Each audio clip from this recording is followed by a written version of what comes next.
Fly away now, fly away now, fly away. So fly away now, fly away now, fly away.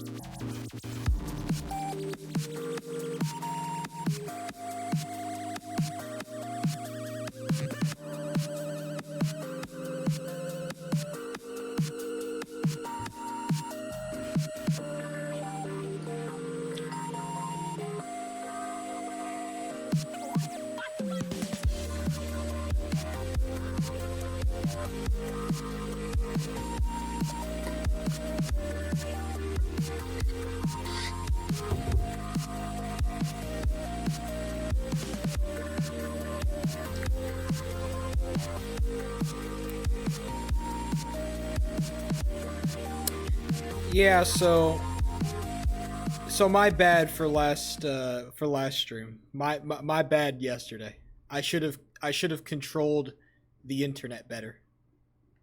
That's on me. I want to apologize. I made a mistake.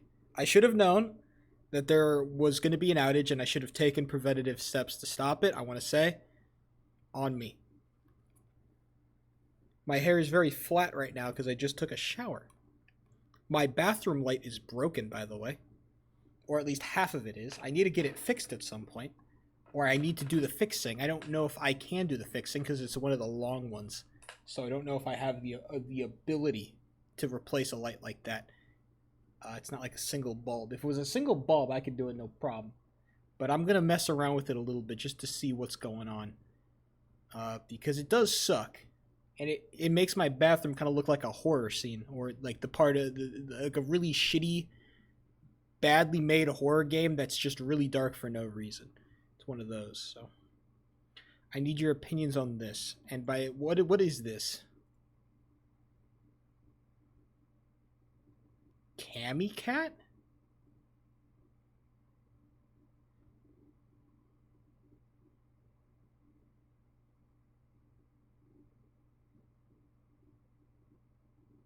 Is this a song? This is a song, isn't it? Oh no. This is gonna be a disaster, I'm sure.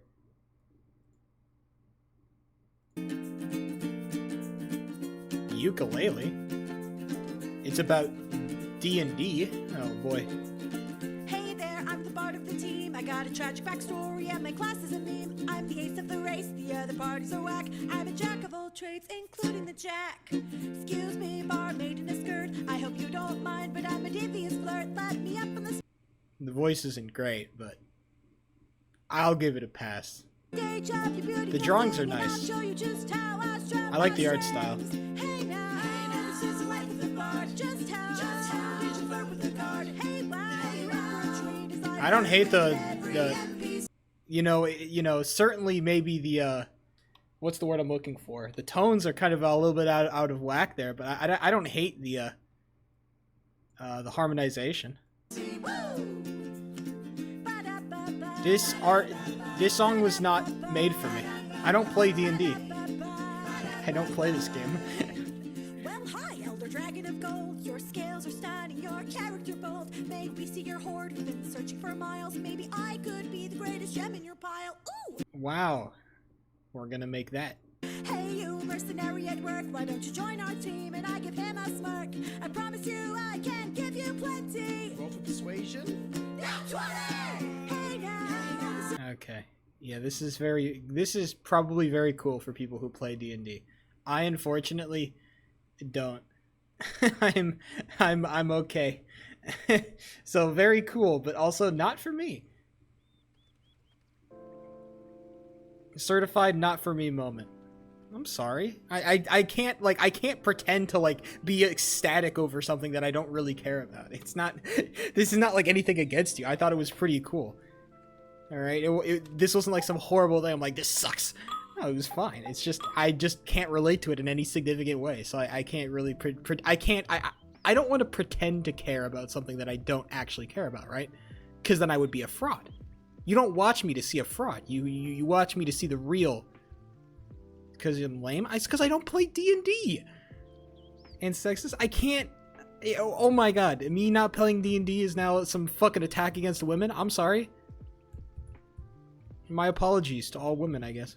I don't play D&D anyway. I don't... It's a cool... It's fine. It's nerdy. It's fine. I have no problems with it existing.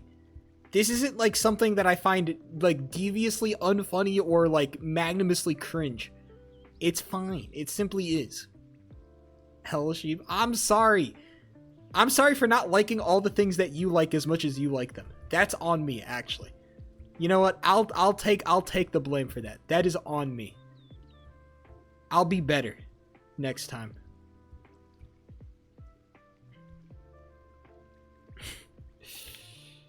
Because I'm right, you're wrong. Honestly, that's how most healthy political discussions end, I think, so. Or most healthy discussions in general. So, you know, you're not crazy.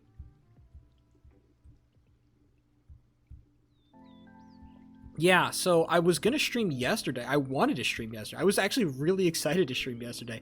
And I got mega fucked because the internet just went out. As I'm starting stream, I'm like 15 minutes in and the internet just conks out. I'm like, what's going on?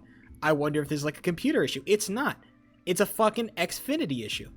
They had an outage and it lasted till like 5 and like, this sucks. And so I had to go shopping and I bought gloves. And what's funny about shopping for gloves when it's not like near wintertime is that there's no winter gloves being sold in in-person stores. I went to Target, there was no winter gloves. I needed new gloves because the gloves I currently have are, you know, they smell like ass. And so I needed to get new gloves. So I bought, and I need new gloves because like whenever I'm biking to work, I need gloves to basically protect my hands from the wind or else they will like freeze to death and I will die and it's gonna suck and I don't want my hands being cold. So I bought a pair of gardening gloves. I'm like, I need gloves, so I went to the goddamn gardening section. I bought some gardening gloves to wear as I ride to work. And honestly, they were fucking dirt cheap, bro. They were really, really cheap. And I got 2 pairs for $5. I don't know how well they're gonna work. But I think they're certainly thinner, so hopefully for the winter, for at least the summer months, they should be good. I don't know how they're going to work when the weather's cold, but you have an issue? No, it's just my hands get cold, and it sucks. It's just one of those things that's like, I don't want to deal with this, basically. It's not like I can't do it. I've done it before. Like, I've biked in 30-degree weather with no gloves on. I've done that. It's just not very fun to do. And the problem with it is just that I have ski gloves that I use, or I had a pair of ski gloves that I use, and the problem is that they actively smelled like shit. I used them for like 6 months every day, and they smell like fucking dog piss. And so I'm like, I need to wash these, but I know like you're not really supposed to wash them, so I dunked them in like a little bit of water and soap, and I have them hanging up to dry right now, and that's going to take like a month to dry, and then I'm going to, I don't know, spray some Febreze in them, and then hopefully use them a lot less than I did, because I'm wearing them the fuck out. Like, I've already seen like scratches and scrape, like they are really torn up right now, because I've been using them so much, and I'd rather keep them alive for a little bit longer, you know? So I understand that they are, you know, they are kind of dead right now, but I will keep them alive. And I have 2 pairs of gardening gloves that I got for $5. It was super cheap. So I'm like, okay, hopefully we'll get somewhere with this. We'll see how that works, especially because, you know, summer is coming and it's getting warmer and I've had to wear less clothing. I've had to pull back on the amount of clothes I wear when I bike to work, or else I'm going to like boil alive because it's getting hot. So, you know, spring is in full effect. And summer will soon be coming, and it's summer around here. It's like it's a classy 100 on the daily, so it's just the nature of the being. It's a classy hundo. I simply have to live with that fact. But luckily, I'm biking in the morning, so it should be a classy 60 in the mornings. Hopefully, hopefully not any warmer than that. Because if it's like a classy 70 in the mornings, then you're fucked. I'm biking at like at 0 hour. And if it's 70 when there's nothing, then we're super fucked. I cannot get this second frame perfect to save my life, actually. Thank you. I just couldn't. I want to finish this level one more time. I've really lost my touch when it comes to Red Ball. I'm washed. I don't know if I'll ever get a sub 3. Poon Poon. Oh boy. Dude. I don't know how I feel about talking about this.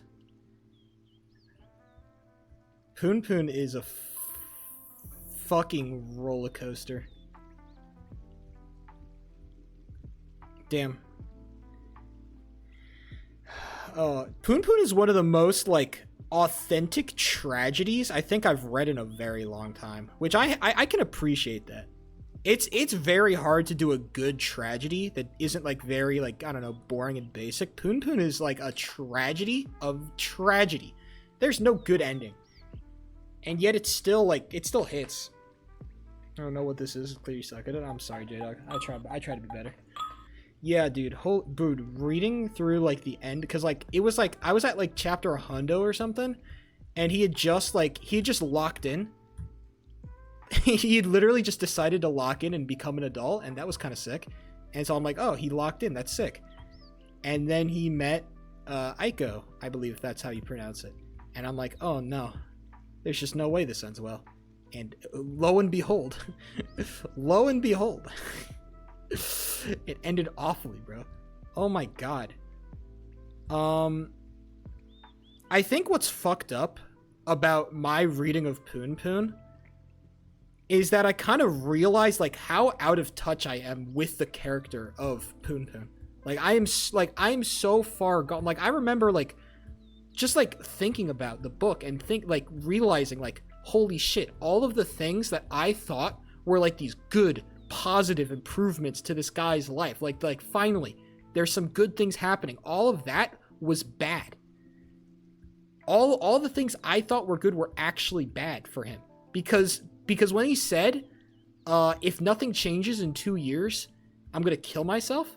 When he said that shit, that wasn't a promise. That was a prayer. That was a hope. I hope nothing changes in 2 years, so that I have justification to kill myself. That shit is so fucked up, dude. And when I realized that, like, that fucking snapped me in half, bro. Like, this girl, what's her name? What's her name? Girl with the glasses. Oh, I totally forget. Girl with glasses. Like you know, I saw a lot of people saying that it's like, oh, she's using Poon Poon. Or she's using and abusing Poon Poon. Like, she's using Poon Poon for her own methods because he can't say no or shit like that. I'm like, I thought that was great, because when he gave it, I'm like, holy shit, finally somebody with a little bit of backbone who can give this guy some direction. Like, finally, he's living with purpose. He has something to do. He has some meaning. He can write this manuscript. This is meaning. This is purpose. This is a reason to exist. This is a reason to exist. And that shit was like, oh my god, that's so exciting. And what I didn't realize, like, that was awful. And so when he meets Aiko, the only person he's ever really related to, she latched onto him because he was miserable and she was miserable. And they could both be miserable together. But the problem is that, like, Aiko's misery came from other people. She was not miserable into herself. She was miserable because the people around her made her life miserable. And so Poon Poon comes in, fucking takes her away from the misery, right? Kills her mom, and it, like, takes her away from the misery. And Poon Poon is like, yes, we can escape. We can run away together. He thought he could run away from his misery. Yeah, I'm not saying that she didn't deserve to die or anything, but, like, you know, he still killed her. And he was like, I can escape this misery. I can run away. But he couldn't, because his misery came from himself. Poon Poon's misery was inside himself. He can't escape that shit. But Aiko could. And so Poon Poon killed Aiko. He did. He's a fucking murderer, not because he killed her mom, but because he killed Aiko. For refusing to, for trying to go on this fucking narcissistic adventure, this selfish adventure into, like, I can be happy. When he didn't realize why he was so fucking sad. And so I'm, like, reading this shit and, like, watching this girl who has had nothing good in her life finally have something, at least a little bit positive, and Poon Poon fucking rips it away. Are you gonna kill me? He did! He did kill her. He did kill her. Poon Poon is a fucking evil motherfucker, and he deserves all the bad things that happened to him. He deserves this ending, where he is obligated to live, even though he wants nothing more than to die, and he's obligated to live because people care about him. That's the worst fucking outcome for him, and he deserves it. Because he's an awful fucking person. For all the shit that he's done. And it's still sad. It's still so sad. Because you understand, like, why he became this awful person. Like, why is he the way that he is? You know exactly why. And it's fucking so sad to see this person who... Oh my god. It's fucking... Dude, it's crushing to read that ending, dude. What do you rate it? Fucking like 9, 10 out of 10. Never read it. Literally do not read it. It is... What's the quote? Good art comforts the disturbed and disturbs the comforted. I'm fucking disturbed, my guy. This is good art. I'm disturbed as shit, bro. Oh my god. I am disturbed. Yeah, that was really, like, not a good idea for me to read that when I was already in, like, kind of like an emotionally vulnerable place after, like, not really talking to anybody, doing work for, like, basically a week, doing nothing but work that I hated, and I did all that.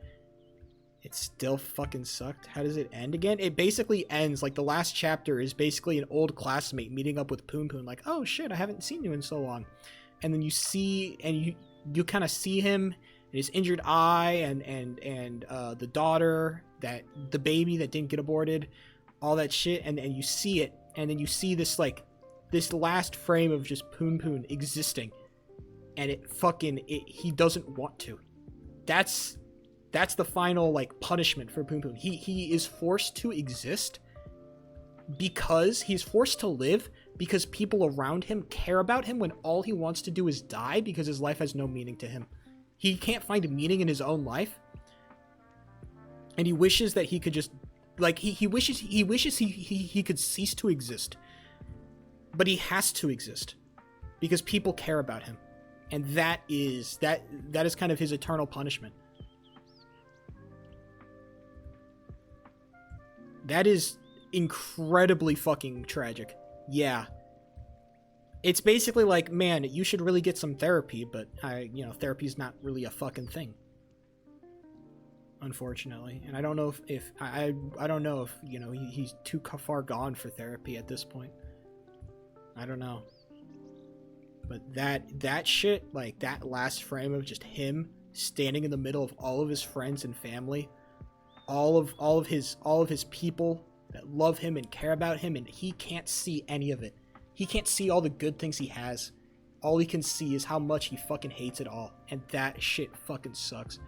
Why is it a punishment to know that people care about him? Because he doesn't want to be, because he doesn't have any purpose in his life. He feels like his life, he doesn't have any meaning in his life. He doesn't want to live because he doesn't enjoy living. He actively hates living. He hates the idea of having to exist. Because that to him is torture. Because he doesn't, have purpose or meaning or joy. Like, that is basically like textbook, like depression, right?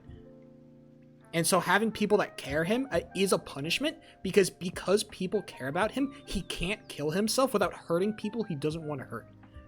Because he also cares about them. And he doesn't want to die because he's going to hurt them. And he doesn't want to hurt them because they don't deserve that. So he has to live. He's forced to exist. That shit is fucking like, I don't know. It's just a very, like, startling kind of, like, definer of what depression is, of what of what depression does to people. That kind of shit.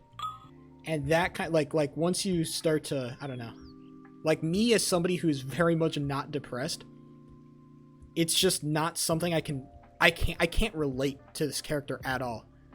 I can see parts of me in him, but I can't relate at all. And that is just, like, just seeing that is just so it was so crazy to me. Having to read, like, life through this character's eyes is just, yeah, it was, I cried quite a bit after I finished reading, which I guess means that the book was really good at conveying its messages, but like, damn, holy shit, bro. Yeah, not a fun read, I think. There are very few parts in that book that I was genuinely happy about. Some parts, but then, you know, once you start to realize, like, holy shit, all the parts that I was happy about were actually horrible, horrible things. Like, that was, oh my god.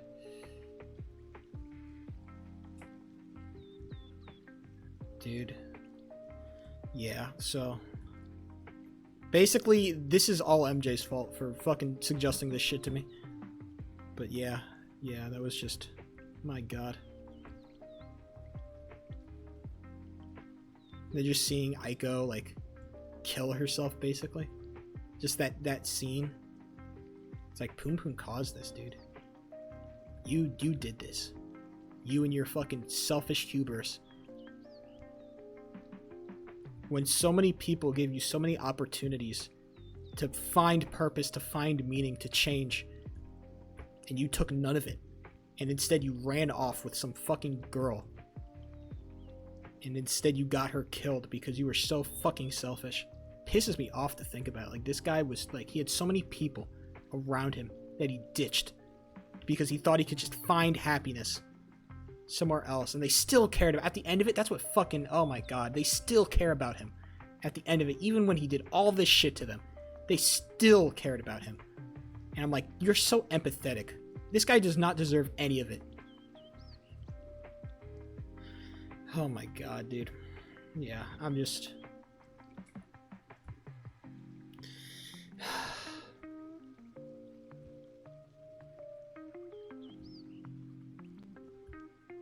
oh yeah, of course, like, huge mental illness.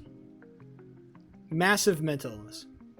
Like, that's kind of like the entire theme of the book. Like, this kid who goes through a really bad childhood gets mental illness and has to cope with that shit.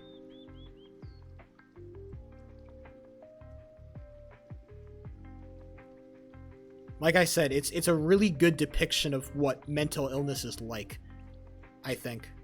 When you start to empathize with the character, you start to understand that shit a little bit more. As somebody who doesn't understand mental, you know, who doesn't really understand mental illness that much, not because I seek to not understand it, but because I simply don't have the proper tools to understand it. I couldn't possibly try to understand what it feels like to be that way. I can only, like, look in from the sidelines, right?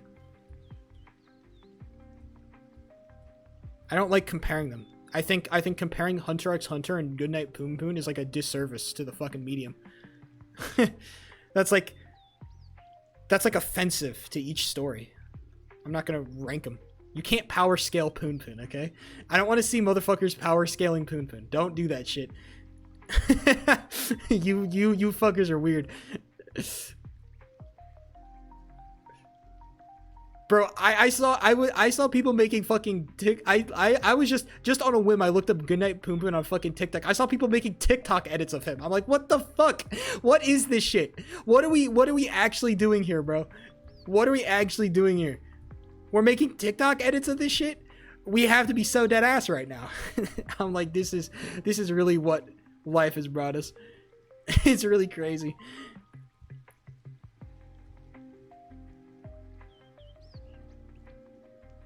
Doing anything, we were giving me details. Oh yeah, shit. It's you know that one Progeny event where I was role playing as a guy and then I fucking trolled super hard and I got killed because I raided a castle by myself. When I do you guys remember that event where basically I just spent the entire time sneaking into a castle? Yeah, so that server is now hosting a Pixelmon server apparently, because, you know, instead of hosting an actual fucking event, they're just like, oh, Pixelmon server. That's what we need to do.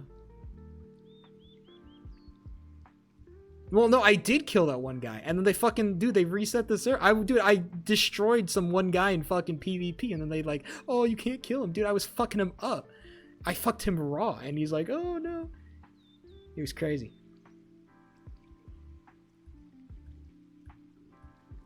"2021 anti-talk Poon Poon era? No way. What was that like? people were treating that shit like maybe I was just looking at that from like a bad state of mind because I was in super fucking depressed. People glazing it. I think glazing it is okay. I just think like, dude, like the source of that like shit like I feel like you have to put like if you're not putting a massive disclaimer on reading Boom Boom, like, hey, this shit is like really like this is some really dark shit. Okay, if you're not ready for that, I don't think you should go into like reading this.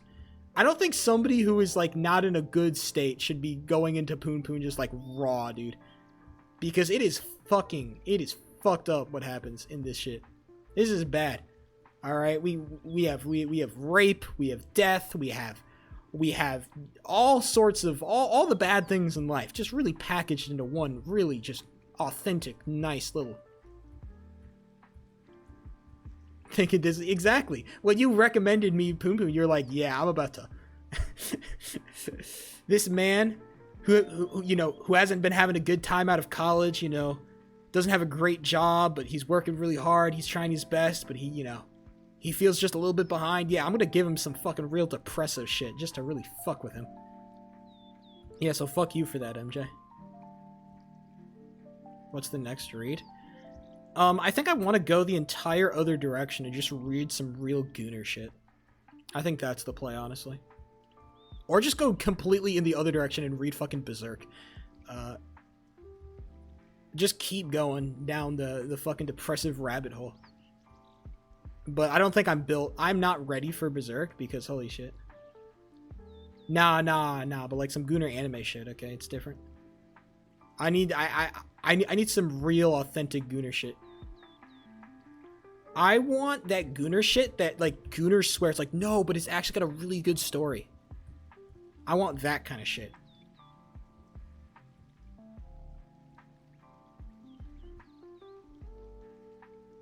I think that's because I like if it's sad, I can't handle it right now. I don't do good with sad stories in general. I think I like reading happy stories because I am a fucking basic bitch, and I don't like sad stories because they make me sad. So I just want I want to read something that's basic and it's not hard. I don't want to read something that's hard. I want something that makes me hard type shit.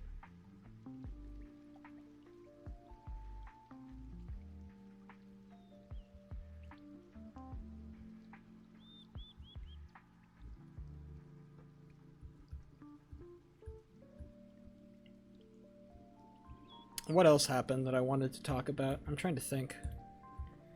There's a couple of other topics I wanted to talk about. Read Vagabond. Let me look up this. Evangelion. Hold on. Vagabond. I got it. What is this? Oh shit. This is not. This is not Gooner. I need some real authentic Gooner. Oh no, this seems super. Oh man, what is Evangelion? I've heard the name Evangelion. Why is it so popular? Is this like more like? Because there are some things that like the anime is more popular than the books, right?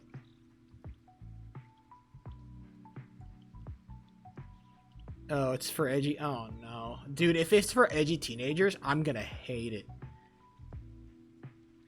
Oh no! Teenage boys recruited in a shadowy organization to pilot giant biomechanical. Okay, yeah, this is some super edgy teenager shit. I will hate. I hate edgy teenager shit. You guys should know this about me. Just about escape. That's fine. Like, I don't like. I think edgy teenagers should be able to read edgy teenager shit. That's why it exists, right? Because like everybody has to be an edgy teenager at some point in their lives. It's just kind of the nature of life. I, as an adult, don't like edgy teenager shit because I can now look at it and say, wow, that's actually super fucking cringe. I can say that now, and I think that is, you know. I shouldn't have to subject myself to more edgy teenager shit just because a bunch of edgy teenagers are gonna like glaze it online till the end of time. I'll do some research. I don't think I'm gonna read I'm gonna take a little bit of a break from reading. Read a comedy. Oh no. I can't, when I think of something comedic, I'm just like, oh boy. I don't know if they can be. Is it possible for them to be funny? I don't know.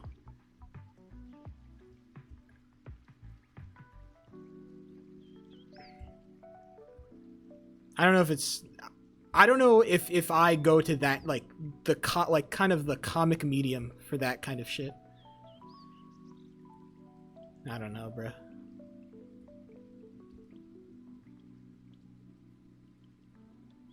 Whenever I think of like comedy, I just think of like during the final fight of Jujutsu Kaisen where like the one main like one of the main villains gets like single-handedly defeated by some like stupid side character. That's what I think about whenever I think of comedy, and I get pissed. Cause that motherfucker, I hated that motherfucker. What a stupid fight, bro. He gets diffed because some guy was not funny enough. Comedy plus Gunner shit. What a hot combo, dude. JoJo's next. I will never read JoJo's. I don't want to touch JoJo's. I'm honestly super okay.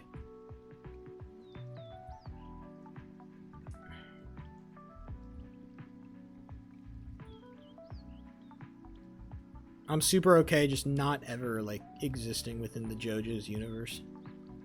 I'm sure it's great. But I think that JoJo's fans are too like they're so pervasive. I think that's the problem with JoJo's fans. Is that they're just fucking everywhere, dude. Even like as somebody who never engaged with anime or manga or anything like that, it was like the one thing that always came up. It was like Dragon Ball Z and Naruto, but like I can understand. All right? Like the fans of those things were not like super obnoxious. Like they were certainly obnoxious, but like JoJo's fans, they was just fucking everywhere, dude, because at least with like Dragon Ball or like Naruto, people didn't like swear by like, this is the greatest story of all time. This is the greatest thing ever. Okay, with fucking JoJo's fans, all of them are like that. Same thing with One Piece fans. That's why I never want to read One Piece. Because the fucking people that fucking like it swear like, oh, this is the greatest thing ever. And I'm like, you fucking suck, dude. I don't care. This fucking blow. I don't care because you are elitist and you're annoying. And that's why I'm gonna spite you by never reading this shit. Because you are unbearable to have to listen to. Every time I get into a conversation about things. I fear One Piece. I do too, because the people who read it are so fucking annoying, dude. It is the same reason why I hate the fucking Japanaboos in the US. I don't know if you have them over in Europe, yellow, or other countries. But I hate the fucking Japanaboos in the United States who glaze fucking Japan like no tomorrow. I'm like, oh my god. Whenever I fucking, yeah, I don't know other countries care about Japan like the US does. I pray not. But every time I see some fucking white guy who makes these fucking Japan TikToks like trying out the 7-Eleven in Japan, I just get this visceral distaste. Like, it's not even bad content. I don't even hate them. But it's just like you're so fucking annoying, dude. You're so annoying. I hate the Japanaboos, bro. I cannot stand them. Like, you live in Japan and you are living this amazing like you get to experience all the best parts of this place because you get to make content, you fucker. You don't actually live in Japan. You don't care about Japan or Japan culture. You get to make fucking content. You get to glaze Japan all you want because it's your fucking job. That is cringe. That is so cringe. You don't, like, oh my god, I fucking hate the weebs. I hate them, bro. Like I said, I will never, like, I scroll away from, like, if I see some white person, like, trying Japan food, every time I hear the words QP mayo, I want to fucking yell. I want to scream, dude. I hate stupid fucking QP Maya. I hate it. I'm sure it's great. I hate it.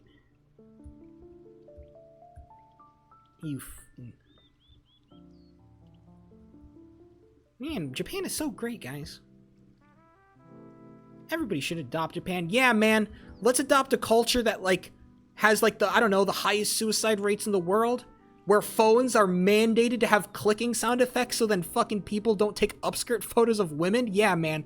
Real great fucking place. Let's emulate it.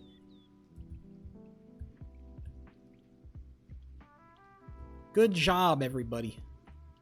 No, it's a great place. Fun, hunt, fantastic. 10 out of 10.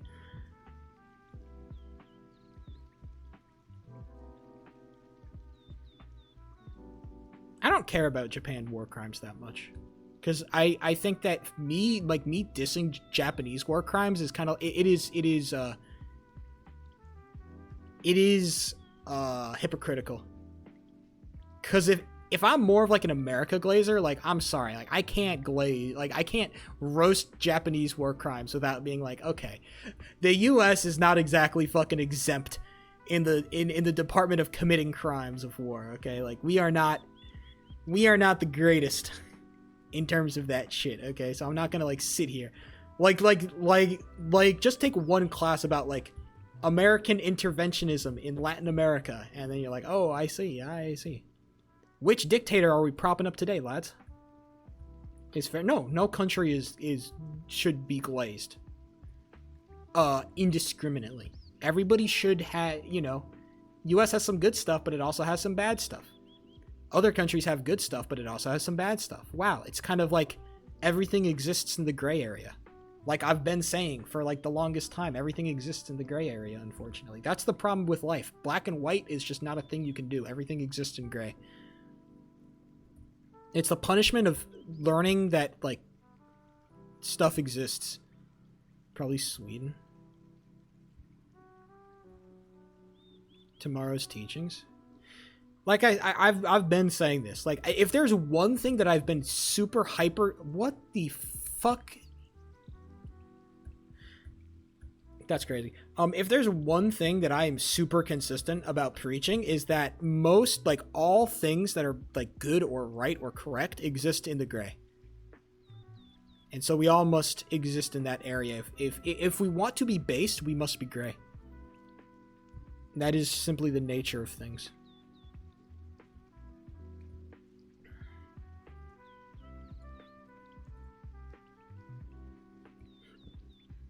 Probably Sweden. I don't know. I wonder if people glaze Sweden too much too. I wonder. We'll see.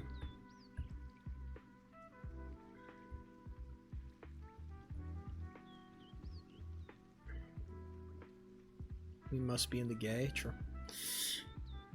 I think the one thing I wonder about, like, here's actually like a more political, like, quandary I have. Like, I wonder, like, all these, like, mega countries that invest super much, like, super hard in their military, they all seem to be having, like, a bunch of other problems with, like, their quality of living. Like, the United States, China, like, Russia, like, they all have, like, major concerns with, like, quality of life and, like, government services and all this shit. While all the countries that, like, basically, like, live off the other country's military, like, basically, like, a bunch of the European countries basically exist because the US spends so much on military. I don't want to say a lot of Latin American countries do, but some of them certainly do have, like, a lot of benefit from simply existing under kind of the United States military bubble. And it means that they're allowed to spend a lot less on military and spend a lot more other shit on, like, social programs. I wonder what happens if, like, the United States decides to cut back on the military-industrial complex. What happens if China decides to cut back on the military-industrial complex? What happens at that point? Do these countries that kind of exist under these spheres of influence, like, are they suddenly, like, do they suddenly start to get mega fucked? I wonder. I don't know. There's a lot of, like, interesting questions that happen, like, geopolitically about this stuff. Who knows? Because as long as the debt keeps going the way it is, we're just going to keep dumping more money into the military, so I don't really know. Until something really bad happens, we're not gonna beat the debt. Unfortunately, that's kind of the nature of the U.S. debt crisis. We just have to hope it doesn't happen in our lifetime, but it will. At some point, the United States debt is gonna, like, at some point, the U.S. is gonna default on debt. At some point, all the countries in the world are gonna default on their debt, and bad things are gonna happen. It's gonna be fucking awful for basically everybody. So, default on debt. It's when you can't pay back your debt, basically. If you think about it, like, in an individual example, if I get a car and I take out a loan of, like, $20,000 to buy a car, and I can't pay back that loan, I can't make the monthly payment on that loan, that's called a default. It means that they basically have free reign to take whatever shit they want from me. The bank, like, I put up stuff for collateral, that collateral gets taken. Alright? Bank literally will take my shit and sell it off to make back the money. That's what they're allowed to do. And the problem is, what happens if the US defaults on its debt? Well, it's a little bit different when it's an entire country. Yeah. No, the problem is nobody really knows what happens on, like, a larger scale, because we've had countries default on debt, but they've been smaller countries that, like, arguably haven't been as impactful to the entire, like, global GDP. But if a major country defaults on its debt, like even I'd say, like, maybe like a France or a Sweden or like even a Brazil, like even these countries, even if they default on their debt, like we haven't seen something quite like that happen. But if a major country, like a major world leader, a United States, a China, a Russia, if they default on their debt, if a Germany defaults on their debt, like that could be fucking really, really bad. Like that could be like hyperinflation levels of like, no, they don't, because there's just no way to get that money back. That money is basically gone. That's basically what happens. You can't get that money back, but you lose a lot of other stuff in the process. You basically lose a bunch of trust, and nobody trusts your government anymore. And if nobody trusts your government, then nobody wants to do trade, make deals. Nobody wants to engage with you any more than they can. Nobody wants to take risks because you just might default again. The entire global economy is based off trust. And if that trust snaps, you know, that's what causes hyperinflation. Well, the problem is like nobody can really declare war on the US unless they want to get like mega fucked up. If they declare, like, if we defaulted on the debt and like China declared war on us, that would be the best possible outcome. Unironically, that would save us from like an economic crisis if we declared war, because like all of that gets forgiven, right? We can just like. But the problem is most of our debt is not in China. Other countries don't hold our debt. You know who holds our debt? People do. American companies, American people. And if America defaults on its debt, then a bunch of companies lose a bunch of money. And if a bunch of companies lose a bunch of money, then the banks go under, and then that causes a run on the banks. But banks don't have enough money to pay everybody out, so a bunch of people will just lose their money. And the U.S. won't be able to pay back those people. They won't be able to bail out the banks because they've already gone under. So the only way to save it is by hyper-printing a bunch of money, which causes hyperinflation, which means the United States currency is unstable, meaning that prices are going to go crazy, and we go into a great depression. We go into a great depression. A fucking mega depression. A super big mega depression.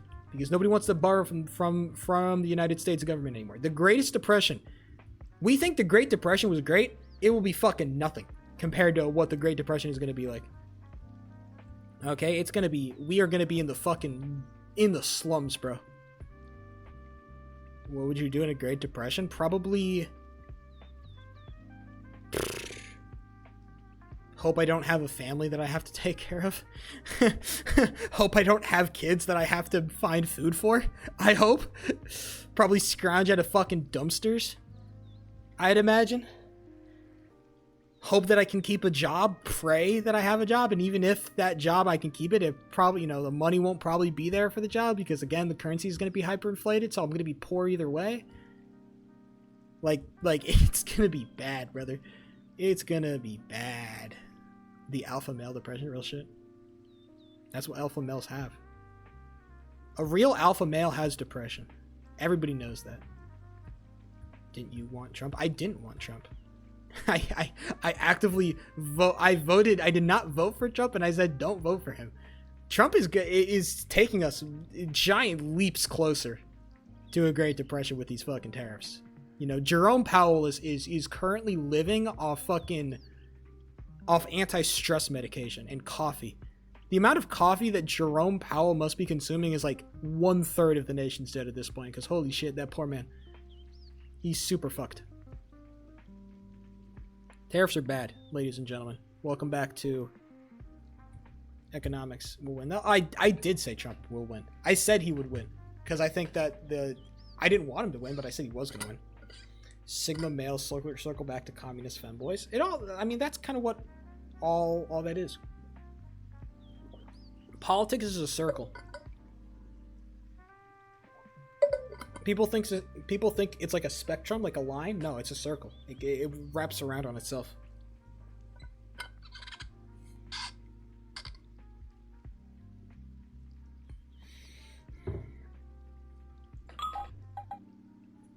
Would a war get us out of the Great Depression? Yes, I think it did. Or I mean, it's certainly like historically, it helped Europe out. Like after World War I hit, and basically Germany went into a Great Depression. Like Germany after World War I was bad. Okay, it was bad. And you know, you can say what you want about Jonathan Hitler. Hitler just basically declared war on everybody, and he got Germany out of a fucking depression by basically saying we're just gonna fucking fight everybody. And you know, they lost, but eventually Germany came back, and now it's like a major economic powerhouse. Germany is one of, like, I think in terms of countries, it's like the 4th or 5th largest economy, maybe the 3rd largest economy. Germany is a very big, you know, economy now, and a lot of that is to do with, you know, the war. World War II was great for Germany. Losing help out the economy because it gave people jobs, basically. The government basically, like, we're in a war. We need to make war shit. We need people to fight in the military. We need people to build tanks. We need people to build munitions. We need people to support our army, all that shit. And a war is a really good job creator, basically, because it creates a bunch of industry out of nowhere. World War II, well, it wasn't great, but it was great for the economy of certain nations. So other nations got super hard fucked by the war, okay? Other countries were doing great, and then the war happened, and they're like, oh shit, we have to change all of our economy into doing war shit, and they got mega fucked. Alright, but if you're a struggling economy, a war is a great thing for you. Alright? Hell, you might, like, basically what you're doing is you're sacrificing a couple 100,000 young men, a couple young lives for the sake of, you know, the economy, which is a sacrifice every country is going to make in a heartbeat, you know? How many citizens is it worth to keep the economy afloat? A decent amount. That's what happens. We struggle. Exactly. But during the wartime, it kept us alive. That kept us going. During wartime, it's great. After wartime, different story. Basically, you just need a better plan to kind of adjust to a post-war economy. And the United States did not do a good job of that. We didn't really do a good job of adapting, and so that's what caused the Great Depression.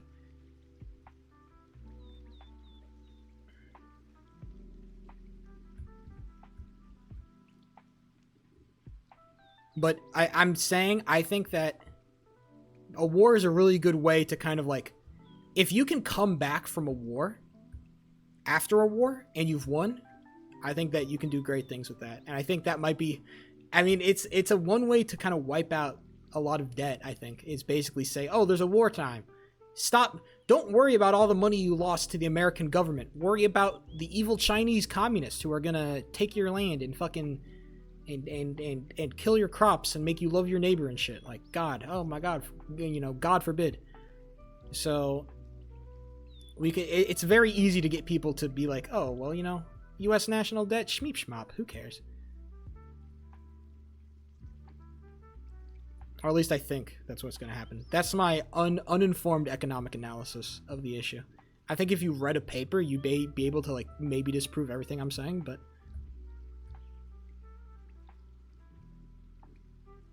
I need to read more about the economy, I think, because the economy has been, like, the biggest thing. I should read a fucking paper. Which economist should I trust? Or maybe I should just watch a TikTok clip. Even better. Exactly. I mean, history is kind of the place where we all learn about the economy.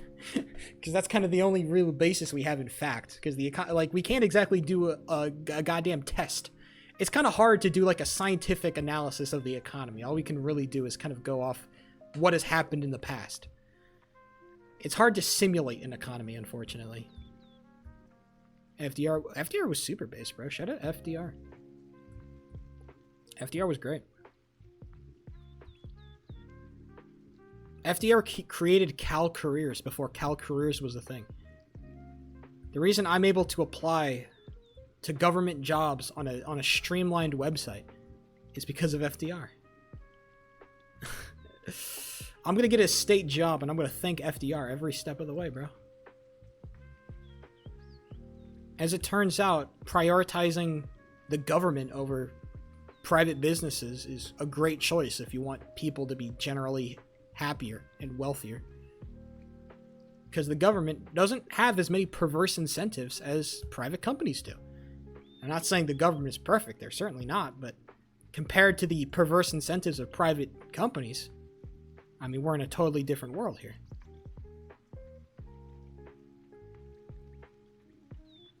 J-Dog, when the Great Depression happens and we all go broke, do you want to like team up and like, I don't know, rob a bank or something?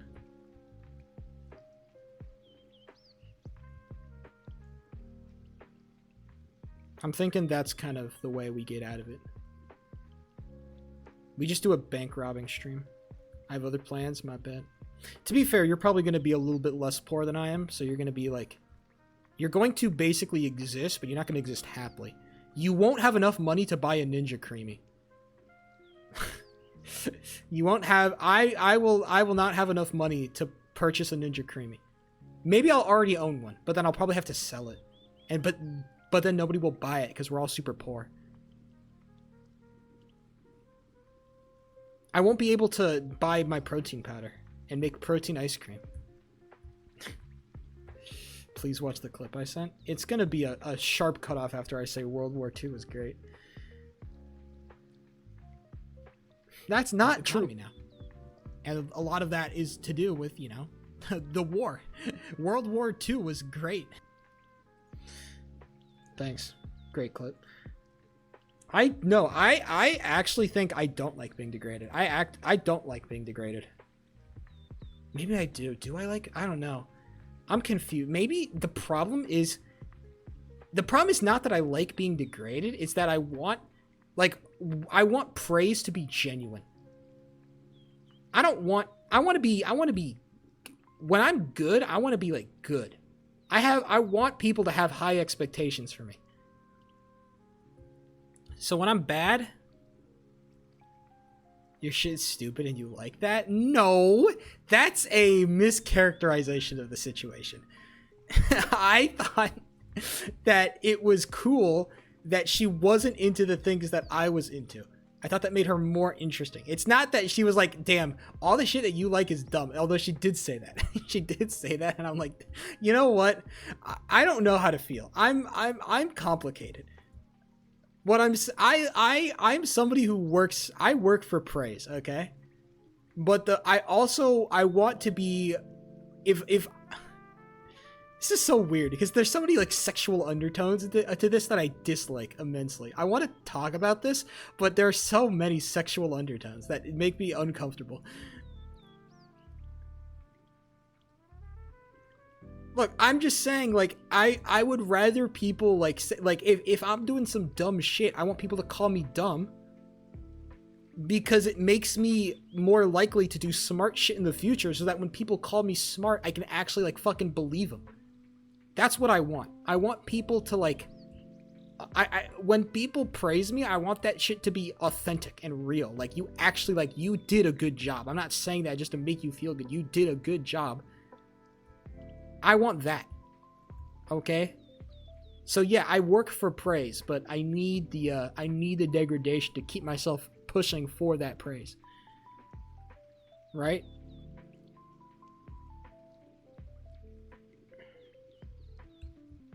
Does that make sense? Good advice. See, that's not genuine though, MJ. I know what you're doing is you're trolling right now. You're doing a tactical thing called trolling. I can't buy that.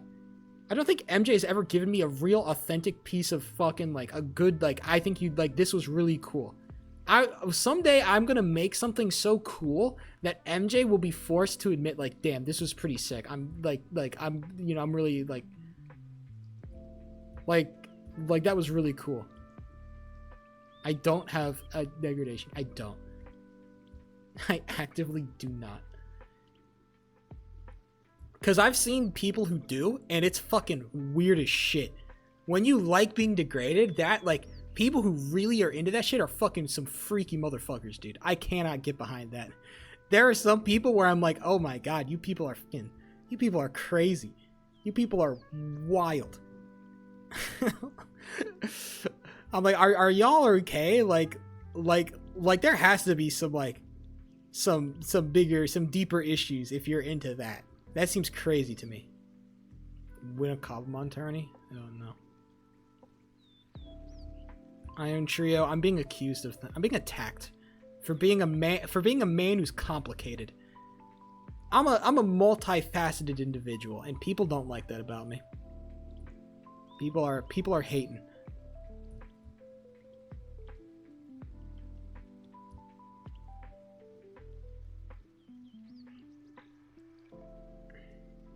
I'm attacked for being a man. That's true, actually. Somebody has to speak out and say it. I will, dude. Okay, speaking about sexism, I actually wanted to go on a bit of a rant because I saw a tweet that was so fucking crazy, and I was like, damn, we're really in the sauce here. Basically, I saw a tweet of somebody basically just dissing Pokimane for no fucking reason, and I was like, damn, this is really crazy. We are really out here right now. I was like, people just really be hating women, dude. That essay, yes! Oh my god, I saw that tweet. I'm like, bro, people be really hating women for no fucking reason, bro. It's really crazy. Like you are putting women in this impossible position that they cannot succeed. It's a lose-lose situation. Okay, content. I might look it up. I might have to look up just so I can get the full picture. Basically, Pokimane tweeted some shit about, like, hi, I understand a lot of people fucking hate me, and I'm getting older, and people are using that as a way to attack me, because it's like, it's, you know, you're a woman, you're older, you're, you know, as you get older as a woman, your perceived value goes down, because you get less attractive, and that's the only fucking way that we can value women these days, apparently. And basically, she was speaking out about, like, hey, getting older, it's okay, it's cool. I'm living my best life, even though I'm like nearing my 30s, which is not that old, but people are like dissing her for it. And I'm like, okay, that's fine. And then some fucking person, I don't know whether to call him an incel or just a fucking idiot, goes like tweets a fucking essay about how Pokimane is disgusting, how she's abusing her body to bait simps into giving her money into, like, I don't know. Okay. There's a lot of context around Pokimane as a person. Okay? Basically, Pokimane is not somebody that you have to like. I think Pokimane has done a lot of shit that is like, yeah, you can justify disliking her. But also, she hasn't done shit that is like that awful as compared to a lot of other shit. Okay? She has not hurt she's not done a lot of really fucked up shit. She's done like minor shit. Like the most recent controversy was her calling her fans brokies cause they couldn't afford her cookies, which was objectively funny for her to do. Now, did it come from a place of maybe a little bit of genuine like distaste? Like, yeah, it was distasteful for sure, but it was fucking funny to call your fans a bunch of brokies because they can't afford your overpriced shitty cookies. That's fucking hilarious that you would do that. Why would you do that? I don't know. It's really out of touch, but holy shit, was it funny? That was hilarious, bro. That N-word shit was like a decade ago, bro. I honestly could not give less of a shit about the fucking N-word thing. I don't want to use like it was a different time argument, but like I don't care, dude. I super do not care. As long as you show like a genuine change and remorse, I think she's done that. At least like with her actions. Believe it or not, Pokimane does not say that many slurs these days. the average Pokimane stream is not, it's not a fucking slur fest. And also it's League of Legends, so I can kind of like, you know, I understand. All right, League of Legends does things to people. Eat the rich and she herself. Yeah, exactly. She's like she's a very classically kind of out of touch rich person, basically. And sometimes a lot of her positivity and all that kind of stuff kind of comes off as very performative, because I think a lot of it is. But also it's like, I mean, she's kind of been thrust into this position as being the spokesperson for all women on the internet. She is kind of the poster child for like gamer girls. That kind of archetype of women who want to exist on the internet and play games and kind of exist in these male-dominated spaces. She's the poster child for that, and so she kind of has to endure a lot of shit for it. And so the problem is that, like, what Pokimane kind of represents is that women are not allowed to succeed in the modern world and the internet, because you're either a super like, oh, you're a cool based gamer girl and you're chilling with all the gamers and you're super cool, or you're a slut. There's two options, basically. And the problem is like either is bad. Each of these options is bad because you will not gain any respect for it, okay? And so it's like, and it's frustrating because if you're a woman on the internet and you're gonna, like, I don't know, start an OnlyFans and make a bunch of money off yourself, people are never gonna take you seriously ever again. You are like, the moment you start like making money off OnlyFans, basically your opinions are invalid. You are not allowed to talk or think or have personality or anything like that, because, you know, you're a whore, and, you know, people are gonna judge you based off that. But the problem is that if you're a gamer girl and you do anything that could ever be perceived as sexual or provocative in nature, then you are also a fucking whore who should just start an OnlyFans, because that's clearly what you want to do, because you're baiting simps, because you actually don't care about what you care about. You're baiting, and you just want people to pretend to care about you, so then you can bait their engagement, because you're just showing skin. And it's like, what the fuck are we doing, bro? Like are women not allowed to want to feel attractive anymore? Like, holy shit, it's totally okay if a guy, like, posts a shirtless picture of his gym progress, flexing his muscles, but it's like, oh my god, God forbid a woman posts, like, a slightly provocative picture of herself, because holy shit, she wants people to find her attractive like any normal person does. And apparently she is like, she's a villain that is using her fucking, her luscious body to farm people, and she's evilly immoral. Like, what the fuck are we doing here, people? Like, can't we simply exist as people? Yeah, it's like, it's shit like this where it's like I can't take a lot of this, like, discussion seriously, because it's like, this is not serious. Like, we're not letting people, like, women are not allowed to be people. Women are not allowed to be humans, because some men are so poorly socialized that they can't fucking possibly conceive of it. It's like this impossible thing, like a woman being a person that, you know, I can talk to as a human being that has thoughts and opinions of her own. Unbelievable. Kill yourself. I'm like, okay. Yeah, because, like, okay, if you look at, like, Pokimane's Instagram, like, she posts pictures of herself that she looks good in. Pokimane posts a lot of pictures that could be perceived as, like, with sexual undertones, because they do. And it's like, it's not insanely, like, provocative, or she's not, like, wearing, like, a fucking, like, she's not showing off in her like, her thong bikini or whatever. All right, she's taking pictures of clothing that look good on her, and she's posing in ways that make her look good, and she's looking good. And it's like, this is somehow some evil fucking thing that is, like, used as a way to bait young men into giving her money. Are we fucking serious right now? Women are not allowed to look good on the internet, and if you do look good on the internet, you should just start an OnlyFans. Like, oh, dude, it's so fucking cringe. And it means that, like, we can't actually have, like, real conversations around, like, females or female content creators, or, like, actually have real discussion about like the things that they do or like why we may or may not dislike things. I think, like I said before, I think there are legitimate reasons to not like Pokimane. If you don't like her content, if you don't like her actions or some of the drama she's been involved in, that's totally fair. But I can't take any of you seriously because you couch all of that like a hatred in like, I don't like her because she's not hot to me, because I don't find her attractive. And it's like, dude, okay, fine, whatever. Like, I don't care about what you think anymore. I don't care about any of your genuine critique. It means nothing anymore. Because you are unable to kind of like separate, like, you are unable to see women as people. And that is like, that's incredibly frustrating.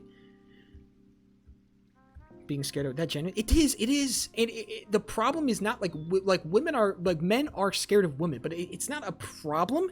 It's a problem because guys use that as a way to poorly socialize themselves. So they have fucked up views of like what women can be and what women are.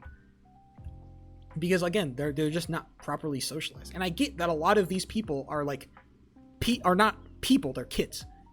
Okay? Kids are not people. Lesson number 1.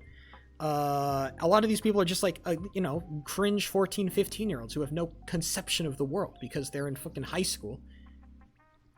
And they're super immature, and I get that. But it's a very toxic environment. So I'm not a person. Yeah, exactly. You're basically not allowed to be a person on the internet without existing within like a bubble of some sort, right? You have to be categorized because, and it's not like, the problem is not like, this hasn't like existed throughout history, like women and men like not having good communication with each other and not being able to really understand each other because they haven't really hung out enough. And, young boys usually hang out with the other young boys and young girls hang out with other young girls. And so there's kind of like there's this very gender divide between people. The problem is that the internet exists and it has exacerbated these issues because it allows people who stoke the flames to become like relevant, basically. That's the problem, actually, is that the internet allows people to kind of stoke that flame and use that as a kind of monetary gain, to kind of use these fears or this misconception to basically make money. And it means that it has only gotten worse because, what if you have no face cam? I think people would like me less, I think having a face cam gives a level of authenticity. Because it gives a kind of an implicit kind of endorsement by what I'm doing. I can't say some fucking crazy shit on the internet or be a crazy person, because if I do, and guess what? I have my face online. I get exposed, right? By showing my face on the internet, I kind of have to. I'm very much like, I have to be a lot more, I guess, careful about what. Like, I can't be saying like if I was actually like a Nazi or whatever. I couldn't just be an open Nazi, because then people would know I'm just an open Nazi, and then I my entire life would get like fucked up, as it should. So it means I'm kind of forced to be a little bit more genuine because I have a face. They say the eyes are the window to the soul. Yeah, exactly. If I didn't have a face online, I could, I don't know, accept a CSGO gambling sponsorship and then make a bunch of money because I don't care about morality, because I don't have my face online, and I will face no repercussions. I will face repercussions for my actions. If I actually went out and I did some really stupid shit, like some really, really bad stuff, you can probably imagine what I'm talking about. I'm gonna get, like, it's gonna be bad. Like, this is gonna have some real effects, like, not just on, like, my existence on the internet, but probably in the real world, too. So. Having my face online kind of makes me have to be a lot more careful about what I'm doing. Not in a bad way, but it also makes a lot of what I'm saying, like, a lot more authentic, right? I'm not going to... It's a lot harder to lie about who I am when my face is on the internet. So, there's a little bit more, like, kind of like, oh, this guy's a little bit more real because his face is online. You haven't said... I have said a slur, but it's not like... It's not a bad slur. No, that's not what I'm trying to say, but...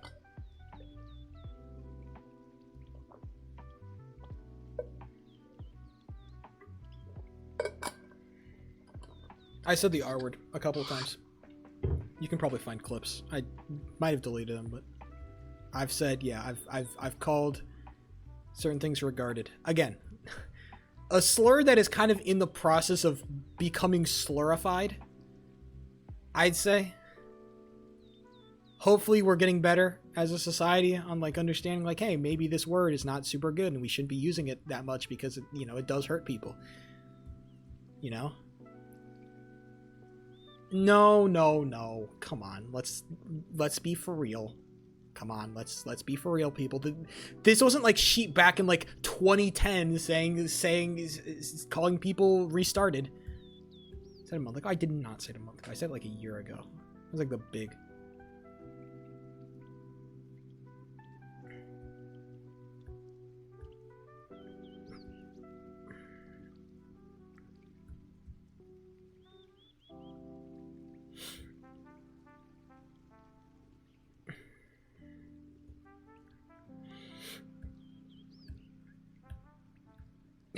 Did it?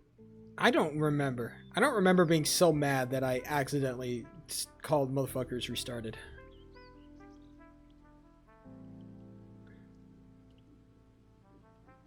I called you out. I literally do not remember this. I mean, I probably saved the VOD, so it's probably somewhere. If it did happen, there's probably a VOD that exists on the internet if you want to go fucking hunting, I guess. But again, I don't condone it. I don't think it's a good thing. I don't think I should be saying it. It is, again, something that I think I watched, especially when I was younger. I did watch creators that used it kind of liberally. And, you know, as it turns out, changing language or words or things that are in your vocabulary is a lot harder than just like saying, I'm not going to say it anymore, and you never say it again, right? You know, kind of bringing language into your unconscious is a lot more difficult, especially with somebody like me who speaks a lot more, who has to speak a lot more, and kind of speaks without thinking too much, because again, I'm focusing on a fucking game. Watch me beat this. Fuck. But yeah, you know, there are certainly difficulties associated. And I think I've done a pretty good job of, you know, being a positive influence. I'm certainly not perfect. Don't let anybody tell you Sheepo3 is, you know, the known most positive influence on the fucking internet. But I think definitely I think that the reason I am positive is because I'm able to take accountability a lot better. I think that's what makes me more... That's what allows me to, I think, be more comfortable in who I am, because I can take accountability and I can change and I can be better. And I'm also not popular enough that, like, any of the evil shit, any of the bad shit that I say is gonna, like, you know, come back to bite me. I'm small enough so that all of that is kind of swept under the rug, so, you know, whew. If I was too popular, holy shit. This is why I'm glad that I never got invited to the Dream SMP. Even though I wanted to, even though every Minecraft creator wanted to back in the day. I'm glad I never did, because holy shit, bro. They would fucking rip me to shreds. Oh my god. I would become a fucking shell of a man if I had to deal with the fucking 2020 pandemic Dream SMP audience, bro. I would be fucking dead. They would have killed me. What are your thoughts on Mexicans? I think they're great. I think that all the bad Mexicans are bad and all the good Mexicans are good. That's what I think.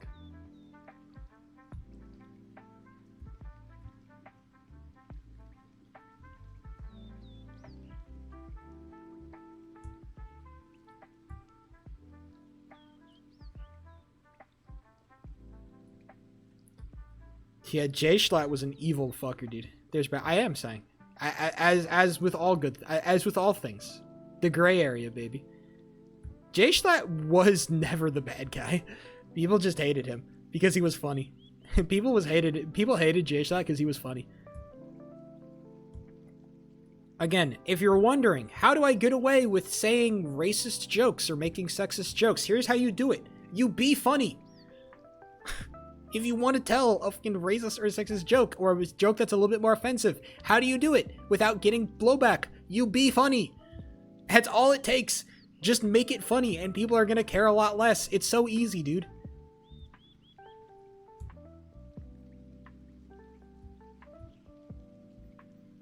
Just be funny. And J-Schlatt is luckily funny.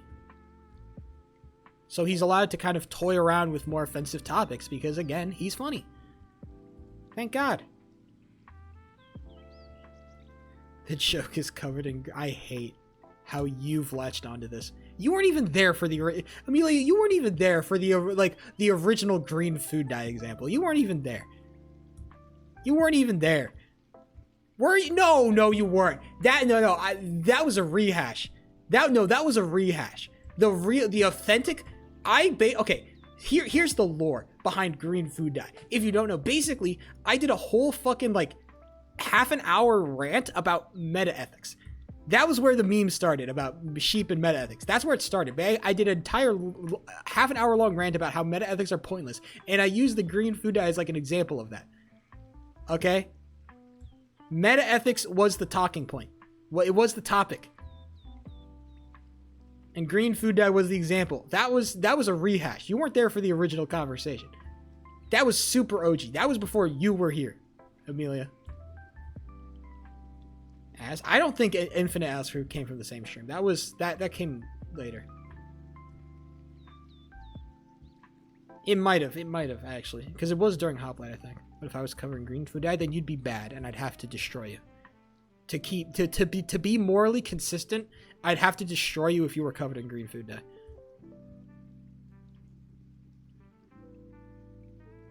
Unfortunately.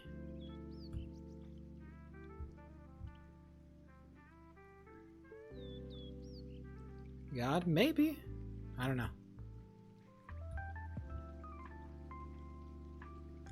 Look, I feel like the recent sheep lore has kind of been diluted a lot because of I think back in the day we had very kind of distinctive arcs of what was happening. We don't have distinctive arcs anymore. It's kind of very much blended together. Modern sheep lore is very confusing.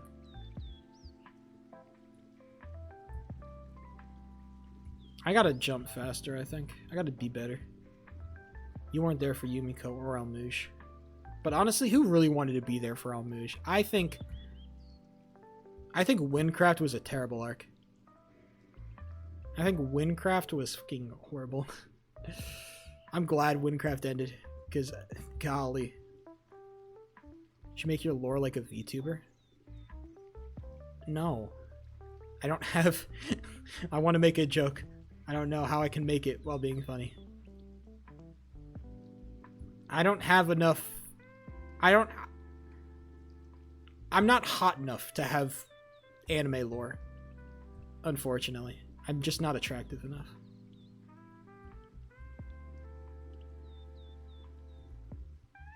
Why isn't there like a goblin VTuber? That's a great question. You have like every fucking like VTuber storyline under the sun. God, I hate the VTuber shit so much. It's so cringe, dude. It's so cringe. God. It is so cringe. I'm not gonna pretend like it's not. It is.